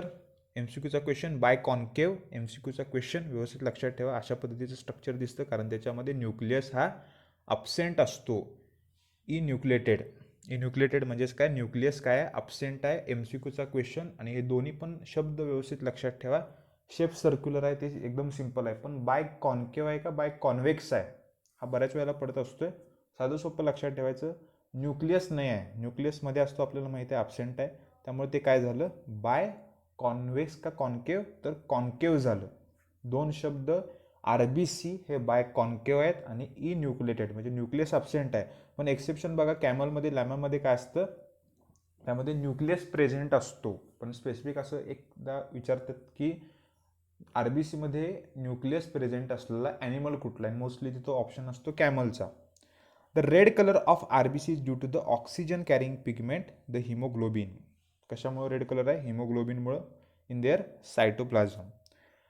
In males there is average number is about 5 to 5.18 millions cubic. आता इथं जे क्यूब सांगितलं आहे त्याला क्युबिक मिलीमीटर म्हणायचं, आणि इथं जे अमाऊंट सांगितलं आहे मेलमध्ये ते 5.1 to 5.8. पण काही काही पुस्तकामध्ये ह्याचं जे नंबर आहे लक्षात ठेवा, तो व्हॅरी केलेला असतो, की जे RBCचा आहे त्याचा नंबर किती, बरं माझ्यामध्ये ॲप्रॉक्सिमेट काय तर मेलमध्ये जरासं जास्त असतो, काहीतरी 5 क्युबिक मिलीमीटर असतो काय तर, आणि फिमेलमध्ये असतो तो 4.5 असा काय तर असतो. प्रत्येक पुस्तकामध्ये थोडंसं फ्लक्च्युएशन आहे. जे आपल्या बुकमध्ये दिलं आहे तेवढंच आपण फक्त आता ग्राह्य धरूया. फिमेल्समध्ये बघा 4.3 to 5.2 cubic per cubic millimetre, millions per cubic millimetre. आता कधी तर तुम्ही भविष्यात जेव्हा डिग्रीला जाल तेव्हा तुम्हाला RBC आणि WBC काउंट एक असं एक प्रॅक्टिकल असते, त्यामध्ये तुम्हाला स्पेसिफिक अशी एक स्लाईड दिलेली असते. स्लाईडला एक काय तर नाव असते, त्याला माहीत नाही मला. त्या स्लाईडवर असं काय असतात की सेंटरला असे बारके बरेच असे काय असतात, असे कॉलम्स असतात, कॉलम्स आणि रोज असतात. असं जसं एखादं आलेख असतो त्याच्या पद्धतीने त्याचं काहीतरी स्ट्रक्चर दिसत असते, आणि त्या एका जो त्याचा एक ड्रॉप घ्यायचा आणि एक स्मिअर तयार करायचं असतं, आणि ते स्लाईडवर तयार करून ते मायक्रोस्कोपमध्ये बघायचं असतं. मग त्या स्पेसिफिक अशा एरियामध्ये किती RBCs आहेत त्याच्यानुसार त्याचा नंबर काढलेला असतो, म्हणून त्याला आपण क्युबिक मिलीमीटर म्हणत असतोय. फक्त नंबर लक्षात ठेवा, on an average 4.5 to 5 millions per cubic millimetre आहे. फिमेलमध्ये जरा असं कमी असतं, मेलमध्ये जास्त असतं RBCचं काउंट. आणि टोटल ब्लड किती आपल्याला माहिती आहे, 4 to 6 litre. This is called as a total RBC count. हा एक्सपेरिमेंट कधी तर तुम्ही प्रॅक्टिकल कधी तर कराल भविष्यात. The average life span of RBC, MCQचा क्वेश्चन आहे, 120 days. हे 120 दिवस जगत असतात RBCs. MCQचा क्वेश्चन आहे, बऱ्याच वेळेला पडला आहे, लक्षात ठेवा. The process of formation of RBC is called as erythropoiesis. आता इथं काही काही असे शब्द जाणार आहेत, ते त्याचं मिनिंग तुम्हाला विचारतात, त्यामुळे ते जरासं माहीत पाहिजे. इरिथ्रोसाइट म्हणजेच काय, RBC लाल रक्तपेशी, त्याच्या फॉर्मेशनला, त्याच्या सिंथेसिसला काय म्हणतो आपण, इरिथ्रोपोएसिस. आता एवढं आपल्याला बेसिक माहीत आहे की जे आपले काय म्हणूया आपण, जे थाई बोन असतं त्यामध्ये जी कॅव्हिटी असते त्याला म्हणतो आपण bone marrow. Red bone marrow असतो, येलो बोन मॅरो असतो. पण रेड बोन मॅरोमध्ये काय होत असतात, ह्या सगळ्या ब्लड सेल्स तयार होत असतात. एवढं आपल्याला बेसिक माहीत आहे. बोन मॅरो मी सांगितलं 11वीला ॲनिमल टिश्यूमध्ये. त्यानंतर बघा, RBCs आर प्रोड्युस्ड फ्रॉम हिमोसायटोब्लास्ट रेटिक्युलोसाइट्स. आता तुम्हाला डिग्रीला किंवा शक्यतो पोस्ट ग्रॅज्युएशनला ॲक्च्युअल जी प्रोसेस आहे इरिथ्रोपोएसिसची, म्हणजे पहिला सगळ्या सुरुवातीला स्टेम सेल्स असतात, नंतर त्या कशा डिवाइड होत, त्याचं डिव्हिजन होत. कारण सुरुवातीचे जे सेल्स असतात, मॅच्युअर RBCमध्ये न्यूक्लियस अब्सेंट असतो, पण त्याच्या अगोदर म्हणजे डायरेक्ट असे RBC तयार होत नाहीत. एक प्रोसेस असते, बऱ्याच वेळेला सेल डिव्हिजन होऊन, आणि त्याला प्रत्येक ह्याला प्रोसेसला अशी नाव आहेत. कधी त्याला हिमोसायटोब्लास्ट म्हणायचं, कधी रेटिक्युलोसाइट्स म्हणायचं, पण सगळ्यात शेवटी त्याला आपण इरिथ्रोसाइट किंवा काय म्हणत असतो, RBC म्हणत असतो. त्याच्या थ्रू त्याची काय होत असते, काय म्हणूया, सिंथेसिस होत असतं. पण तेवढं इन डिटेल तुम्हाला आत्ता सध्या तरी अभ्यासाला नाही आहे, त्यामुळे ते काय एवढं महत्त्वाचं नाही. The erythropoietic organ of the foetus is liver and spleen. MCQचा क्वेश्चन आहे, व्यवस्थित लक्षात ठेवा. जिथं RBC तयार होतात तो ऑर्गन कुठला आहे, लिव्हर अँड स्प्लीन. आणि ॲडल्टमध्ये काय असतो, रेड बोन मॅरो. आता हा एक चॅप्टर मी शाळेत असताना 9वीला एका विद्यार्थ्यांना शिकवत होतो, 8वी 9वीला काय तर होतं. आणि त्यामध्ये बेसिक एवढं आपल्याला माहीत असते की म्हणजे शिकवत असताना मला की जे आपलं मांडीचं जे हाड आहे त्याला थाय बोन म्हणतो आपण, त्याच्यामध्ये जी कॅव्हिटी आहे त्याला आपण म्हणतो बोन मॅरो, आणि स्पेसिफिक असं रेड बोन मॅरो. तिथं काय होत असतात, तर आपल्या ब्लड सेल तयार होत असतात. मग त्या एका विद्यार्थ्यानं मला प्रश्न विचारला की ज्याला पायच नाही जन्मापासून, त्याच्यामध्ये रेड ब्लड सेल कशा तयार होतील. तर तिथे एक दुसरा ऑर्गनसुद्धा असतो. असं नाही की आपल्या थाय बोनमध्येच, पण काही काही ज्या दुसरे काही काही बोन असतात त्याच्यामध्ये सुद्धा बोन मॅरो असतात, ते सुद्धा ब्लड सेल करायला हेल्प करत असतात. पण मेजर कुठला असतो, आपला थाय बोन असतो. मग अशा कंडिशनमध्ये सुद्धा लिव्हर, काही काही वेळेला स्प्लीन हे RBC प्रोडक्शनचं काम करत असतात. त्यामुळे ते जरासं माहीत पाहिजे. जेव्हा फिटल डेव्हलपमेंट होत असते, म्हणजे फिटसमध्ये त्या जेव्हा तो गर्भात, आईच्या गर्भात जेव्हा ते बाळ असतं, जी काही डेव्हलपमेंट असतं आपल्याला माहीत आहे, पहिला झायगोट, त्यानंतर फिटस, त्यानंतर एम्ब्रिओ तयार होत असतो. तेव्हा काय होत असतं की लिव्हर आणि स्प्लीन हे काय करत असतात, RBC तयार करायचं काम करत असतात. पण जेव्हा ॲडल्टमध्ये स्पेसिफिक असा रेड बोन मॅरो असतो थाय बोनमध्ये असं सांगतात, पण आपल्या काही काही दुसरे जे बोन्स आहेत त्यामध्ये सुद्धा काय होत असतं, हे RBC WBC म्हणजे ब्लड सेल तयार होत असतात. एकदम सिंपल आहे बघा. पण दुसरा जो इरिथ्रोपोएटिक ऑर्गन आहे, लिव्हर आणि स्प्लीन, हे सुद्धा लक्षात ठेवा. त्यानंतर व्हिटॅमिन B12, फॉलिक ॲसिड आणि हिम प्रोटीन हे सुद्धा कॉम्पोनंट्स गरजेचे आहेत RBC तयार करण्यासाठी. Folic acid, haem protein, haemoglobin म्हणून शब्द वापरतो आपण, आणि व्हिटॅमिन B12. त्यानंतर बघा, the old and worn out RBCs are destroyed in the liver and spleen. आता ज्याचं काय झालं, तर थोडक्यात याची डेथ व्हायला आली, आता त्याचं एक लाईफस्पॅन संपत आलं आहे, किंवा थोडक्यात त्याचं काम झालं किंवा फंक्शनल लेस झाल्यात, अशा ज्या RBCs आहेत त्या डिस्ट्रॉय केलेल्या असतात, त्या कुठं, लिव्हर आणि स्प्लीनमध्ये. आणि त्यामुळे स्पेसिफिक असं लक्षात ठेवा, जर तुम्हाला विचारला क्वेश्चन, ग्रेव्हयार्ड म्हणजे त्याला आपण स्मशानभूमी असं, तर काय तर मराठीत त्याला काय तर दफनभूमी असं काय तर त्याला म्हणायचं असते, म्हणजे तिथं पुरलं जातं किंवा त्याचं जाळलं जातं, त्याला ग्रेव्हयार्ड म्हणतो आपण काय तर. त्यामुळे ते ऑर्गन व्यवस्थित लक्षात ठेवा, लिव्हर आणि स्प्लीन. पण जास्तीत जास्त स्प्लीन हा MCQला टाकत असतात, ग्रेव्हयार्ड ऑफ RBC. त्यामुळे ते जरासं माहीत पाहिजे आपल्याला, RBC कुठं डिस्ट्रॉय केले असतात, किंवा स्पेसिफिक असा MCQचा क्वेश्चन विचारतात, which organ is a graveyard of RBCs. त्यामुळे स्प्लीन, लिव्हर व्यवस्थित लक्षात ठेवा, पण मेजर आत्तापर्यंत स्प्लीनच पडला आहे. Condition with increase in number of RBCs is called as a polycythaemia. नवीन शब्द आहे, इरिथ्रोपोएसिस म्हणजेच काय, फॉर्मेशन ऑफ RBCs. जर ॲबनॉर्मल इन्क्रीज झालं, नॉर्मल इन्क्रीज असतो, पण जर ॲबनॉर्मल लेवलला इन्क्रीज झालं, त्याचा नंबर वाढला RBCचा, तर त्याला म्हणायचं पॉलीसायथेमिया. पॉली म्हणजे मेनी, सायथेमिया. व्यवस्थित लक्षात ठेवा, नवीन शब्द आहे, MCQचा क्वेश्चन आहे. जर ॲबनॉर्मल डिक्रीज झालं, जे रेग्युलर आहे प्रमाणापेक्षा जर कमी झाला RBCचा नंबर, तर त्याला म्हणायचं इरिथ्रोसायटोपेनिया. आता इथं तिन्हीसुद्धा शब्द महत्त्वाचे आहेत आपल्यासाठी. कुठले कुठले बघा, एक म्हणजे सगळ्यात महत्त्वाचा शब्द कुठला आहे, तर इरिथ्रोपोएसिस म्हणजे काय, फॉर्मेशन ऑफ RBC.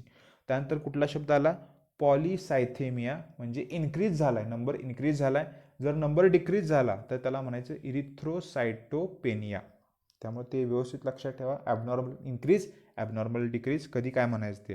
हार्मोनचं एक नाव आहे जी किडनी तयार करत असते, इरिथ्रोपोएटिन. MCQचा क्वेश्चन, किडनी सेल्स या इरिथ्रोपोएटिन हे हार्मोन तयार करत असतात जे स्टिम्युलेट करत असतं बोन मॅरोला RBCचं प्रोडक्शन करण्यासाठी. त्यामुळं हे हार्मोनचं नाव लक्षात ठेवा. कोण तयार करते? किडनी. कुठला हार्मोन आहे? इरिथ्रोपोएटिन. त्यामुळे नावं जराशी मोठी जराशी नवीन आहे, ते जरासं व्यवस्थित लक्षात ठेवा, नोट डाऊन करा. Mature erythrocyte is devoid of nucleus. Devoid म्हणजे अब्सेंट असतो. Mitochondria and other membrane bound cell organelles. Mature म्हणजे काय? ज्या स्टेजेस असतात, म्हणजे मगाशी आपण बघितलं बघा रेटिक्युलोसाइट वगैरे, त्याच्या थ्रू सगळ्यात शेवटी म्हणजे असं बऱ्याच वेळेला सेल डिव्हिजन होत होत होत काय होत असतं, सगळ्यात शेवटी इरिथ्रोसाइट RBC तयार होत असतं. मग त्यामध्ये न्यूक्लियस अब्सेंट आहे, मायटोकॉन्ड्रिया अब्सेंट आहेत, बऱ्याच प्रकारचे मेम्ब्रेन बाउंड ऑर्गॅनिज सुद्धा काय आहेत? अब्सेंट आहेत. It's cytoplasm is rich in haemoglobin and oxygen carrying proteinaceous pigment that gives red color to the RBC. It also contain an enzyme carbonic anhydrase. एन्झाईमचं नाव काय? Carbonic अनहायड्रेज. MCQचा question आहे, व्यवस्थित लक्षात ठेवा. आणि ह्याचं काय काम असतं? रिॲक्शनमध्ये आपण बघितले बघा, जे तयार झाले कार्बोनिक ॲसिड त्याचं ब्रेकडाऊन करते H2 आणि CO2 मध्ये. Erythrocytes are responsible for the transport of respiratory gases O2, CO2, maintaining pH and viscosity of blood. तर हे आपल्याला माहीतच आहे. They also contribute in the process of blood clotting. The hematocrit is the ratio of volume of RBCs to the total blood volume of blood. Haematocrit ratio म्हणजे काय? RBCचा ratio, त्याचं volume, total blood volume, ह्याला रेशोला काय म्हणायचं? Haematocrit ratio.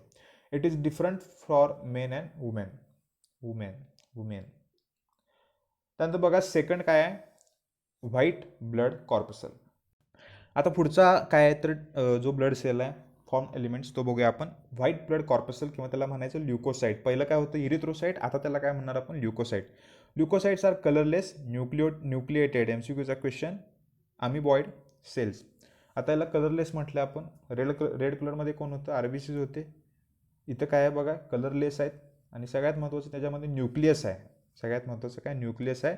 आणि अमिबॉइड म्हणजे अमिबासारखा असा कसाही त्याला शेप असतो म्हणून त्याला अमिबॉइड म्हणतो आपण.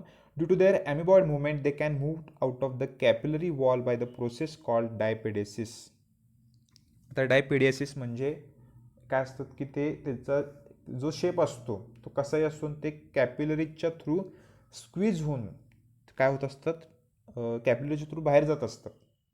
त्या एक म्हणजे थोडक्यात त्याचा शेप कसाही असल्यामुळं ते स्क्वीज होऊन काय होत असतात? ते कॅपिलरीच्या थ्रू बाहेर जात असतात. म्हणून त्या प्रोसेसला काय म्हणायचं? डायपेडियासिस. MCQचा क्वेश्चन आहे, डायपेडियासिस. त्याचं मिनिंग सांगतो मी तुम्हाला, डायग्रामच्या थ्रू दाखवतो. A normal adult has an average, number लक्षात ठेवा, 5,000 ते 10,000 काय असतात किंवा 11,000 काय असतात? WBC असतात पर क्युबिक मिलीमीटर. मगाशी आपण बघितलं 4.5 to 5 millions per cubic millimetre. Number जास्त RBCचा आहे. त्यानंतर महत्त्वाचं काय? 5 ते 11,000 किंवा 10,000 काय असतात? WBC असतात पर क्युबिक MM ऑफ ब्लडमध्ये. आता स्क्रीनवर तुम्हाला डायपेडेसिस. आता डायपेडेसिस म्हणजे काय होते बघा? डायपेडेसिसमध्ये आता इथं बघा, हे जे काही WBCs आहेत, हे WBCs असे स्क्वीज होऊन काय होतात? बाहेर जातात. आता जर सपोज एखादी जखम झाली असेल कुठं तर त्या ठिकाणी काय होत असतात? ते WBCs काय काम करत असतात?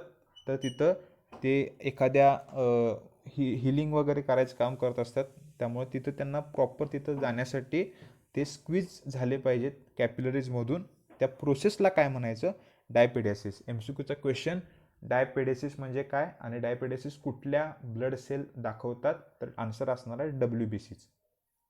त्यानंतर decrease in number of WBCs, 4,000पेक्षा जर कमी झालं तर त्याला म्हणायचं leukopenia, common in HIV, AIDS, TB, ट्युबरक्युलोसिसचे patient, those expose to radiation shock.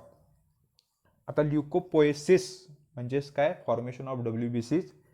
ल्युकोपेनिया म्हणजेच काय? Decrease in number of WBCs. MCQचा क्वेश्चन आहे, व्यवस्थित लक्षात ठेवा. Temporary increase in number of WBCs called as a leukocytosis. आता नॉर्मली काय होत असतं की जेव्हा इन्फेक्शन वगैरे होत असतं तेव्हा काय करणार आहेत? तर WBCचा साईज काय होत असतो? वाढत असतो. WBCचा साईज काय वाढत असतो. त्याला म्हणायचं ल्युकोसायटोसिस. ल्युकोपोएसिस म्हणजे फॉर्मेशन, ल्युकोपेनिया म्हणजे डिक्रीज, इन्क्रीज म्हणजे काय ल्युकोसायटोसिस. आरबीसीचं पण तसं लक्षात ठेवा व्यवस्थित. It is also occur during the pregnancy and newborn babies. Uncontrolled increase in the number of WBCs is type of blood cancer called as leukemia. Uncontrolled blood कॅन्सरचा एक टाईप आहे, त्याला म्हणायचं WBCचं जेव्हा ॲबनॉर्मल इन्क्रीज होतो अनकंट्रोल जर specific शब्द असेल तर त्याला म्हणायचं ल्युकेमिया. त्यानंतर बघा WBCs are mainly concern with the defence mechanism, protection करायचं काम करत असतं, सैनिक पेशी म्हणत असतो आपण त्याला. टाईप्स ऑफ WBC सगळ्यात महत्त्वाचं पॉईंट किंवा types of leucocytes. These are colourless, irregular, nucleated मगाशी आपण बघितले, आणि पॉलिमॉर्फिझम म्हणजे वेगवेगळ्या फॉर्ममध्ये ते दिसून येतात म्हणून त्याला काय म्हणतो आपण पॉलिमॉर्फिझम शो करतात. They can be classified into 2 main types, granulocytes and agranulocyte. आता सायटोप्लाझम आहे त्यामध्ये बारके बारके असे ग्रॅन्युल्स असतात. जर ग्रॅन्युल्स असतील तर ग्रॅन्युलोसाइट्स, जर ॲब्सेंट असतील तर एग्रॅन्युलोसाइट्स. त्याचे 2 टाईप्स आहेत. आता मगाशी जे हिमोब्लास्ट वगैरे मी तुम्हाला सांगत होतो, आता इथं बऱ्याच वेळेला सेलचं डिव्हिजन होत असतं. तर इथे इरिथ्रोसाइट डायरेक्ट तयार होतात, पण तसं तयार होत नाहीत. त्याच्या अगोदर रेटिक्युलोसाइट वगैरे बरेच काही काही असे असतात, प्रो इरिथ्रोब्लास्ट वगैरे. मग हे आता तुम्हाला प्रोसेस नाही आहेत ते कसं डिव्हिजन होत असतं, फक्त डायरेक्ट आपल्याला काय सेलचं डिव्हिजन झाल्यावर सगळ्यात शेवटी कुठली सेल आहे RBC WBC ते सगळं. आता RBCमध्ये बघा WBCचं झालं.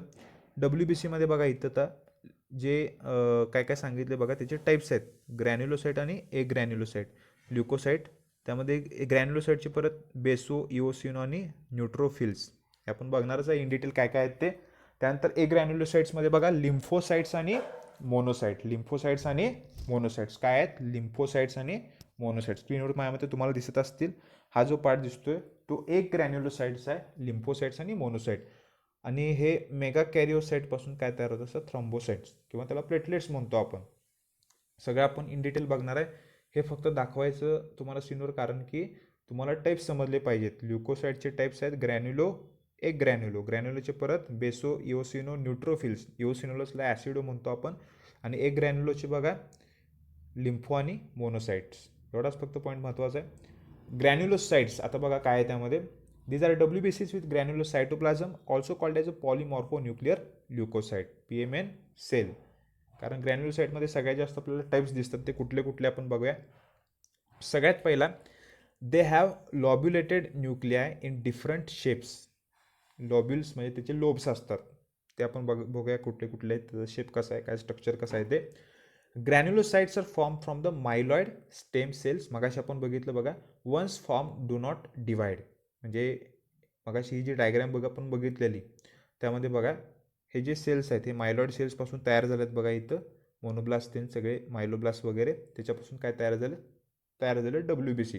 तेवढ्यासाठी फक्त मी हा सिक्वेन्स दाखवला आहे तुम्हाला, हा सगळा चार्ट दाखवला आहे, पण तेवढं तुम्हाला इन डिटेल नाही, फक्त हे सगळे शेवटचे जे पार्ट आहेत तेवढेच फक्त आपल्यासाठी महत्त्वाचे आहेत. त्यामध्ये आता बघा पुढचा part. Granulocytes constitute about 72% of total WBCs. WBC म्हणजेच ल्युकोसाइट. ल्युकोसाइटचे परत 2 टाईप्स आहेत, ज्याच्यामध्ये सायटोप्लाझममध्ये बारके बारके ग्रॅन्युल्स आहेत, त्याला ग्रॅन्युलोसाइट्स. ज्याच्यामध्ये अब्सेंट आहे एक ग्रॅन्युलोसाइट. ग्रॅन्युलोसाइटचे परत त्याचं पर्सेंटेज जर आपण बघितलं 72% आहेत. Granules are actually secretory vesicles which are contain various secretions, enzymes वगैरे जे काही असतील ते. Depending upon the staining property of the granules, these granulocytes are classified into 3 types, न्यूट्रो, बेसो अँड ॲसिडो किंवा इओसिनोफिल्स म्हणतो आपण त्याला. आता हे कशावरून त्याचे टाईप्स काढल्यात, एक ग्रॅन्युलोसाइटचे सॉरी. जर आपण जर त्याला स्टेन यूज केले म्हणजे ॲसिडिक असतील किंवा ते बेसिक असतील, बऱ्याच प्रकारचे स्टेन असतात, किंवा न्यूट्रल असतील म्हणूया आपण. स्टेन म्हणजे थोडक्यात एक प्रकारचे डाईज असतात. माझ्यामध्ये आता तुम्ही इओसिन, सॅफ्रनिन वगैरे अशा प्रकारचे स्टेन यूज केले असतील तुमच्या एखाद्या कुठल्या तर प्रॅक्टिकलमध्ये, जे ऑनियनचं आपण पील काढत असतो तेव्हा, किंवा कुठल्या तरी एखाद्या प्रॅक्टिकलमध्ये तुम्ही यूज केले असतील, किंवा एखाद्या स्टेमचा सेक्शन घेताना, लिफचा सेक्शन घेताना तुम्ही हे केलं असेल कुठंतरी, तेव्हा जे आपण यूज करतोय कलर केमिकल असतं त्याला म्हणायचं स्टेन. त्याचं नेचरसुद्धा असतं, ते ॲसिडिक असतील किंवा बेसिक असतील किंवा ते न्यूट्रल असतील. त्याच्या स्टेनिंग जे ते सेल्स ॲक्सेप्ट करतात कुठल्या प्रकारचं, त्याच्यानुसार त्याचे आपण टाईप्स केले. जर ॲसिडिक असेल तर ॲसिडोफिल्स, बेसिक असेल तर बेसोफिल्स, त्यानंतर न्यूट्रल असेल तर न्यूट्रोफिल्स. अशा पद्धतीनं आपण टाईप्स केल्यात. फर्स्ट आपण टाईप बघूया आता. काय येतो neutrophils. Granules are very fines and large in number, evenly distributed and stained with neutral stain. एवढा फक्त पॉईंट महत्त्वाचा आहे. पर्सेंटेज 70% आहे. आता काही काही पुस्तकामध्ये त्याचं 60% दिलं आहे, काही काही 62 दिलं आहे, काही काही 65 दिलं आहे. त्यामुळे 60 to 70% काय असणार आहेत न्यूट्रोफिल्स असणार. ते जर असं व्यवस्थित लक्षात ठेवा. 60 to 70% काय आहेत न्यूट्रोफिल्स आहेत. This cells are spherical, nucleus is several lobe.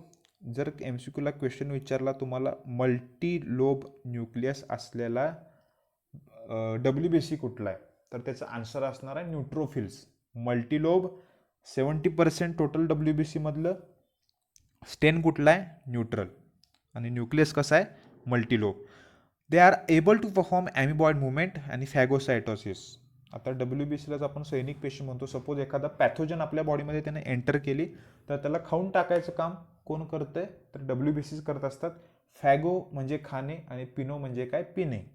जर एखादं सॉलिड मटेरियल इनगल्फ केलं एखाद्या सेलनं तर त्या प्रोसेसला काय म्हणायचं फॅगोसायटोसिस. एकदम सिंपल आहे बघा. They are responsible for destroying pathogens. Pathogens म्हणजे आपल्या डिसीज कॉझिंग जे असतात त्याला म्हणतो आपण pathogen, disease causing organism. By the process of phagocytosis, pus is the mixture of dead neutrophils, damage tissue, dead microbes. आता पस म्हणजे ज्याला आपण पू म्हणत असतो, असं पांढरा कलरचा येत असतो बघा, आपल्याला दिसत असतं जखमीवर कधी कधी, त्याला पस म्हणतो आपण. त्यामध्ये न्यूट्रोफिल्स असतात. आता स्क्रीनवर तुम्हाला डायग्राम दिसतं बघा, तर ती कशाच्या न्यूट्रोफिलची अनेक असे लोब्स आहेत बघा.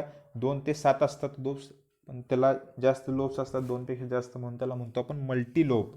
आणि इथं आपल्याला बारके बारके सिक्रेटरी व्हेसिकल्स म्हणजे ग्रॅन्युल्स दिसतात सायटोप्लाझममध्ये, म्हणून त्याला काय म्हणायचं ग्रॅन्युलोसाइट. 70% न्यूक्लियस मल्टी लोब. त्याचं लाईफ स्पॅन एक लक्षात ठेवा 10 to 12 days. त्यानंतर फॅगोसायटिक फंक्शन आहे. पर्सेंटेज महत्त्वाचं आहे आपल्यासाठी. त्यानंतर आहेत बेसोफिल्स, त्याला सायनोफिल्स सुद्धा म्हणतो आपण. स्टेन कुठला असणार आहे बेसिक मिथॅलिन ब्यू, एक स्टेनचं नाव दिलं आपल्याला. त्यानंतर बघा दे आर नॉन फॅगोसायटिक. तुम्हाला MCQचे क्वेश्चन पडू शकतात, फॅगोसायटिक कुठलं नॉन फॅगोसायटिक कुठलं, तर ते लक्षात ठेवायचं. नॉन फॅगोसायटिक आहे एक प्रकारचं हेपॅरिन किंवा हिस्टामाइन अशा प्रकारचे केमिकल ते सिक्रेट करत असतं. आणि हेपॅरिन काय आपल्याला माहीत आहे अँटीकॉग्युलंट आहे, स्मॉल स्पेरिकल स्ट्रक्चर आहे. आणि तो पर्सेंटेज 0.5 to 1 किंवा 2% असतं. पर्सेंटेज जरा लक्षात ठेवा महत्त्वाचं आहे. 0.5 to 1 किंवा 2% टोटल WBCमध्ये. न्यूक्लियस ट्विस्टेड किंवा एस शेप असतो. एस शेप जरा व्यवस्थित लक्षात ठेवा. मल्टीलोब न्यूट्रो. बेसो कसा आहे हा एस शेप किंवा ट्विस्टेड आहे. They are present in infected and allergic condition. ते काय करत असतात त्याचा साईज इन्क्रीज होत असतो, नंबर इन्क्रीज होत असतो. बेसोफिल सिक्रेट महत्त्वाचं आहे बघा. हेपॅरिन, हेपॅरिन सगळ्यात महत्त्वाचं आहे. हेपॅरिन हे सिक्रेट करणारं कोण आहे बेसोफिल्स. हिस्टामाइन एक प्रकारचं केमिकल आहे. त्यानंतर सेरोटोनिन, हे व्हॅसो कॉन्स्ट्रिक्शनला हेल्प करत असतं सेरोटोनिन. आणि आता स्क्रीनवर तुम्हाला डायग्राम दिसतं बेसोफिलची. एस शेप आहे बघा.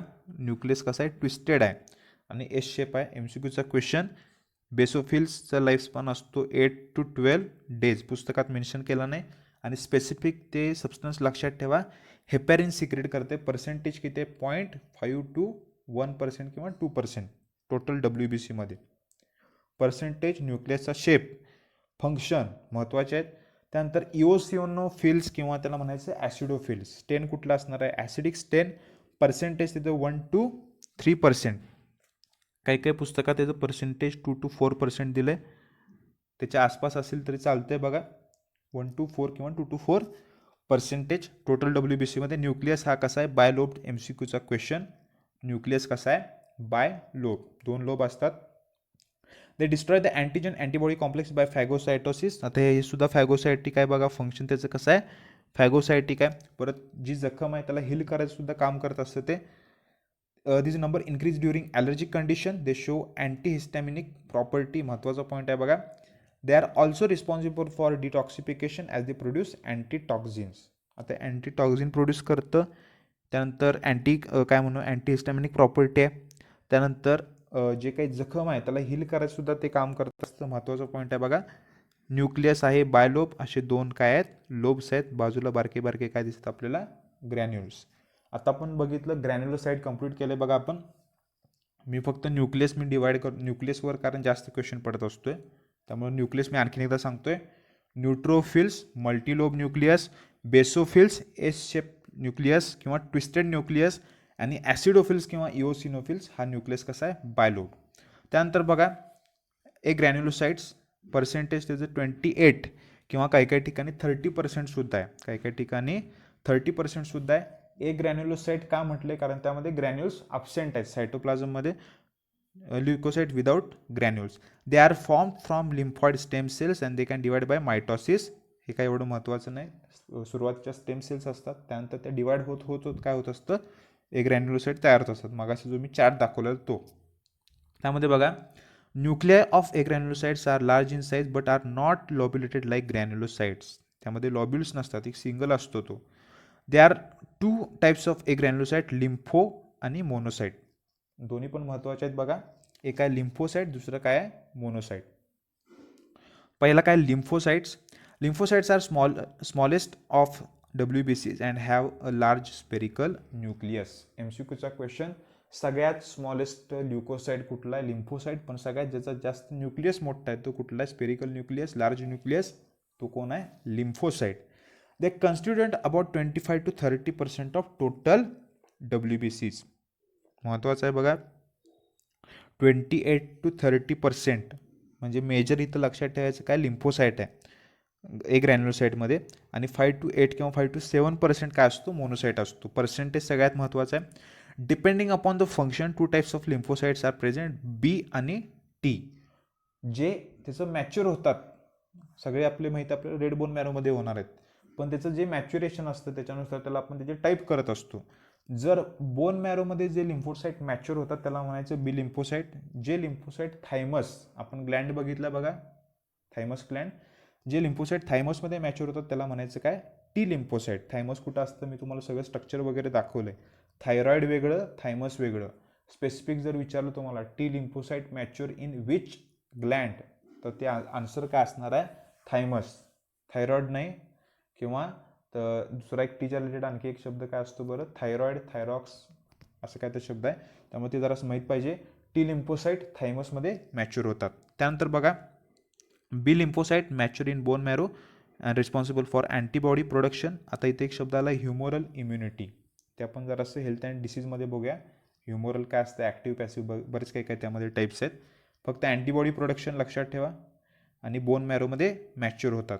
त्यानंतर बघा highly specific antigen antibody immunity T lymphocyte, फक्त मॅच्युअर कुठं होतात महत्त्वाचं आहे, थायमसमध्ये. MCQला बऱ्याच वेळेला पडला हा question, T lymphocyte mature in which gland. Responsible for cell mediated immunity, cell mediated म्हणजे सेलच्या थ्रू होत असते. आता हे जर असं आपण व्यवस्थित त्याचा फ्लो चार्ट, त्याचे टाईप्स बघणार आहे आपण हेल्थ अँड डिसीजमध्ये. त्याचे परत टाईप्स आहेत बघा, helper T cell, killer T cells, memory T cells, suppressor T cells, आणि हे सुद्धा टाईप्स आपण हेल्थ अँड डिसीजमध्ये व्यवस्थित बघणार आहे. Helper, killer, memory T cells, suppressor T cells, हे त्याचे काय झाले, टाईप्स झाले. काही त्याची नावंसुद्धा वेगळे आहेत. आता स्क्रीनवर तुम्हाला फक्त एक सिम्पल समजण्यासाठी मी सांगतोय, हे इन डिटेल आपण हेल्थ अँड डिसीजमध्ये सुद्धा बघणार आहे.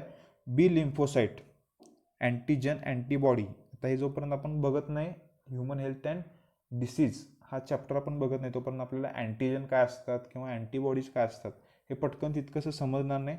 फक्त बघा बी लिम्फोसाइट, हेल्पर, सायटोटॉक्सिक, त्याला आणखीन एक नाव आहे, किंवा नॅचरल किलर त्याला NK सेल्स म्हणतो आपण. हे त्याचे टाईप्स आहेत, पण हे इन डिटेल जरा असं आपण जेव्हा आपण सगळे जे टाईप्स आहेत इम्युनिटीचे, त्यानंतर अँटीजन अँटीबॉडीचं स्ट्रक्चर हे व्यवस्थित समजल्यावर आणखीन एकदा आपण हे टाईप्स कशाचे, टी लिम्फोसाइटचे इन डिटेल बघूया, म्हणजे तुम्हाला जराशा काही काही गोष्टी क्लिअर होतील. फक्त आतापुरतं लक्षात ठेवायचे टी लिम्फोसाइट मॅच्युअर ग्लँड कुठली, थायमस. त्यानंतर आहे बघा monocyte.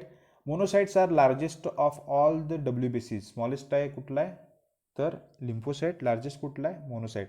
Its nucleus is large and bean or kidney shape. MCQला एकदा विचारला आहे किडनी शेप न्यूक्लियस असलेला WBC कुठला आहे, तर आन्सर त्याचं काय, मोनोसाइट. पर्सेंटेज बघा प्रत्येक ठिकाणी व्हॅरी करत असतं, इथं 3 to 5% सांगितलं, काही काही पुस्तकात 5 to 8% आहे, ते सुद्धा नोट डाऊन करून घ्या. जसं आन्सर असेल तसं तुम्ही आन्सर द्यायचं क्वेश्चनला. पुढचा point, monocytes are actively motile and give rise to macrophages. Macrophages म्हणजेच काय, फॅगोसायटिक त्याचं फंक्शन असतं, आणि कुठेतरी गेलं बघा आपल्याला मॅक्रोफेजेस, ते सुद्धा एखाद्या पॅथोजनला, एखाद्या फॉरेन मटेरियलला इंगल्फ करत असतं. They are mainly phagocytic and destroy the bacteria dead damage tissue by the phagocytosis. तेच काम आहे कशाचं? मोनोसाईटचं. मोनोसाईटचं तर स्क्रीनवर तुम्हाला डायग्राम दिसते बघा. मोनोसाईटचा किडनी शेप न्यूक्लियस बऱ्याच वेळेला क्वेश्चन पडला आहे.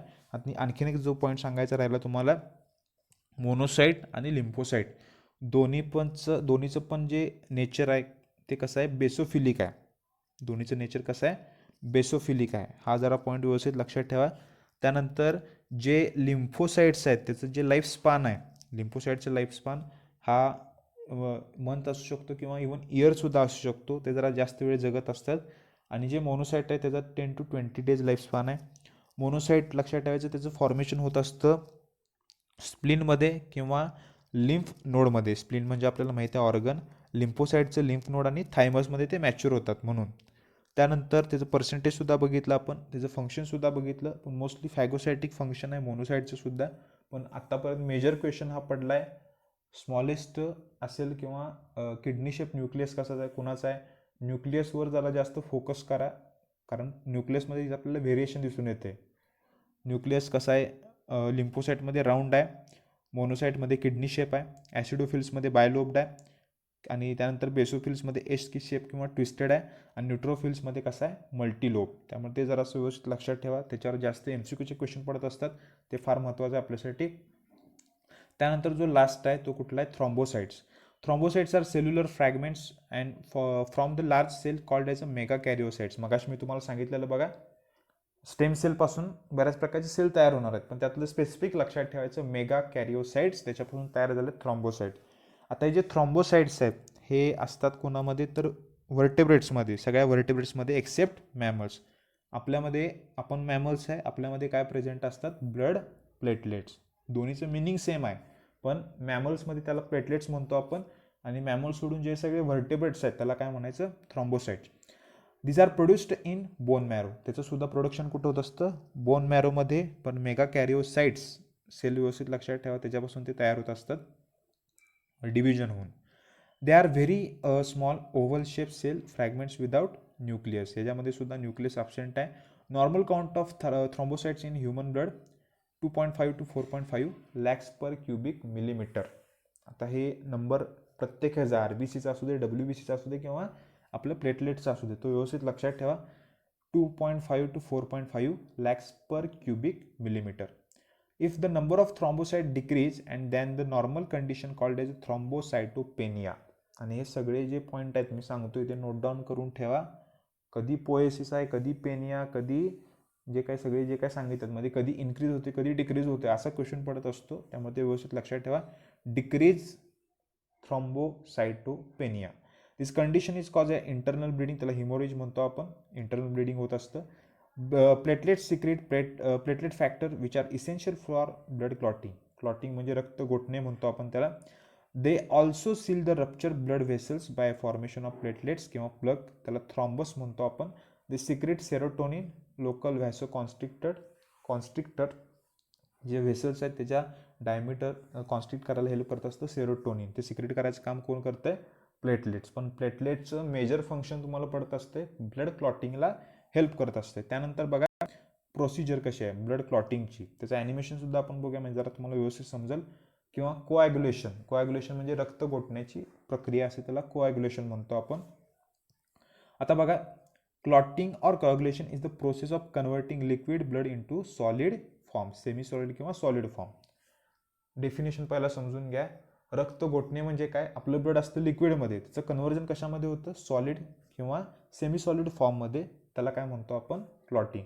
आपल्याला जखम झाली तर थोड्या वेळासाठी काय होत असतं? रक्त आपलं वाहत असतं, पण हार्डली 2 किंवा 3 मिनिटांनी ते रक्त व्हायचं थांबतं. का? म्हणजे नॉर्मल कंडिशनमध्ये कट वगैरे गेला असेल तर साधा, त्यामध्ये काय होतं? ब्लडचं काय होत असतं? क्लॉटिंग होत असतं. पुढचा पॉईंट बघा. This process may be initiated by the contact of the blood with the foreign surfaces, त्याला इंट्रिन्सिक प्रोसेस म्हणायचं, or with damage tissue, extrinsic process. Intrinsic and extrinsic process involve interaction of the various substance called as a clotting factor. आता total तसे 13 clotting factors आहेत. असे 13 clotting factors आहेत, आणि सगळे clotting factors आता आपल्याला अभ्यासाला नाही आहेत. फक्त महत्त्वाचं पण समजून घ्यायचं काय आहे ते.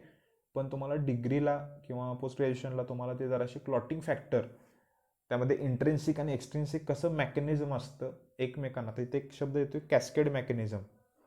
कारण मल्टीस्टेप रिॲक्शन असते ही, असं नाही की पटकन लगेच प्लेटलेट्स केले आणि त्यांनी तो काय केलं, क्लॉटिंग तिथं केलं. एकावर एक असे एकमेकांच्या सगळ्या अशा मल्टिपल स्टेप मल्टिपल रिॲक्शन्स होत असतात, प्रत्येक एकमेकांवर असे डिपेंड असतात, म्हणजे स्टेप वाईज मॅनरमध्ये होतं आणि तिथं मल्टिपल फॅक्टर्स काम करत असतात, म्हणून त्याला काय म्हणतो आपण, कॅस्केड मेकॅनिझम. टोटल 13 फॅक्टर आहेत, पण काही काही ठिकाणी 12 फॅक्टर असतात. एक जो फॅक्टर आहे त्याला हायपोथेटिकल फॅक्टर, काय तर 6वा फॅक्टर आहे तो हायपोथेटिकल फॅक्टर आहे, काही काही जण कन्सिडर करत नाहीत. त्यामुळं MCQला जर तुम्हाला क्वेश्चन पडला तर इथं पॉईंट मेन्शन काय केलं बघा, there are in all 12 clotting factors numbered first to, इथं सांगितले 13. Factor 6 is not in active use. आता जर तुम्हाला स्पेसिफिक असं क्वेश्चन विचारलं, ऑप्शन असेल 13, तर तिथं 13 तुम्ही काय करायचं, आन्सर लिहायचं, कारण ॲक्च्युअल 13 क्लॉटिंग फॅक्टर्स आहेत, त्याला नंबर आहे, त्या नंबरनुसार त्याला स्पेसिफिक अशी नाव आहेत, पण ते तेवढं इन डिटेल आत्ता सध्या तुम्हाला नाही आहे. फक्त 13 क्लॉटिंग फॅक्टर्स आहेत, ते एका स्टेपवाईज मॅनरमध्ये कॅस्केड मेकॅनिझमच्या थ्रू ॲक्ट होत असतात आणि ब्लड काय करत असतात, क्लॉट करत असतात. जर तिथं ऑप्शन असेल 12 आणि 13 नसेल तर तुम्ही आन्सर काय करणार आहे, 12 करणार आहे. त्यामुळे ते जरा माहीत असलं पाहिजे, 12 असेल किंवा 13 असेल, पण मोस्टली तिथं 13 क्लॉटिंग फॅक्टर्स असतात. त्यामुळे जरा असं व्यवस्थित लक्षात ठेवा. 6व्याला आपण कन्सिडर करत नाही, हायपोथेटिकल फॅक्टर म्हणतात काही काही सायंटिस्ट त्याला, आणि त्याला प्रत्येकाला नावं आहेत, ॲक्सिलरीन किंवा प्रोथ्रॉम्बिन वगैरे अशी बरीच काही काही नावं आहेत. त्यानंतर बघा, interaction of this factors in the cascade manner leads to the formation of enzyme thrombin. आता इथं फक्त जेवढं गरजेचं आहे तेवढं मी तुम्हाला सांगतो काय. त्यानंतर थ्रॉम्बोप्लास्टिन एक नाव आहे, helps in the formation of enzyme prothrombinase. This enzyme inactivates heparin and it also convert inactive prothrombin into active thrombin. आता स्क्रीनवर तुम्हाला मी पहिला स्टेप समजून घ्या. नावं आहे अशी तुम्हाला लक्षात ठेवायचे आहेत, पण कसं कोण कोणाला ॲक्टिव्ह करते ते पहिला जरासं कळालं पाहिजे. Thrombin convert soluble blood protein fibrinogen into insoluble fibrin. Fibrin forms a mesh-like network in which platelets and other blood cells are trapped to form a clot. Blood clotting occurs shown in the following flow chart. आता इथं मी एक simple chart आहे, आपल्या बुकमधला नाही आहे, त्यामधलं जरासं व्यवस्थित समजून घ्या. पहिला काय झालंय बघा, प्रोथ्रॉम्बिन आहे. पहिला काय आहे, प्रोथ्रॉम्बिन. नावं व्यवस्थित लक्षात ठेवा. पहिला काय, प्रोथ्रॉम्बिन. आता एक प्रोथ्रॉम्बिन ॲक्टिवेटर सुद्धा असणार आहे अगोदर, मग ॲक्टिवेट होणार आहे प्रोथ्रॉम्बिन. आता प्रोथ्रॉम्बिननं काय केलं बघा, त्याचं कन्व्हर्जन झालं थ्रॉम्बिनमध्ये. आणि हे स्टेप व्यवस्थित लक्षात ठेवा, बऱ्याच वेळेला हा क्वेश्चन पडत असतोय. प्रोथ्रॉम्बिनचं झालं थ्रॉम्बिनमध्ये in presence of calcium ions, आणि जे काही प्रोथ्रॉम्बिन ॲक्टिवेटर आहेत, म्हणजे हे इनॅक्टिव्ह होतं ते ॲक्टिव्ह झालं थ्रॉम्बिनमध्ये. प्रोथ्रॉम्बिन इनॅक्टिव्ह आहे, थ्रॉम्बिन हा ॲक्टिव्ह फॉर्म आहे, आणि ॲक्टिव्ह फॉर्म कधी झाला, in presence of calcium ions, आणि जे काही प्रोथ्रॉम्बिन ॲक्टिवेटर आहे ते. आता तयार काय झालं आहे बघा, थ्रॉम्बिन झाले. थ्रॉम्बिननं काय केलं, सगळ्यात महत्त्वाचं, फायब्रिनोजेन हा सॉल्युबल प्रोटीन आहे. फायब्रिनोजेन कुठं होतं, प्लाझ्मामध्ये होतं, आपल्याला माहिती आहे बघा. ते फायब्रिनोजेन काय तयार झालं, मोनोमर तयार झालं, सिंगल मॉलिक्यूल तयार झाला, तो इनसॉल्युबल आहे. त्यानंतर त्याचे फायब्रिन फायबर्स तयार झाले, अनेक तयार झाले, पॉलिमर असणार त्याला, म्हटलं आता शब्द काय वापरणार आपण, पॉलिमर फायबर्स. आणि हे सगळे फायबर्स काय होत असतात, जिथं जखम झालं तिथं काय होत असतात, अटॅच होत असतात, आणि एक असं जाळ्यासारखं स्ट्रक्चर तयार करत असतात, नेटवर्कसारखं स्ट्रक्चर तयार करतात, आणि कुठल्याही जो काही ब्लड फ्लो आहे तो स्टॉप करतात, आणि तिथं एक प्रकारचं स्ट्रक्चर तयार करत असतात, सेमी सॉलिड स्ट्रक्चर तयार करत असतात.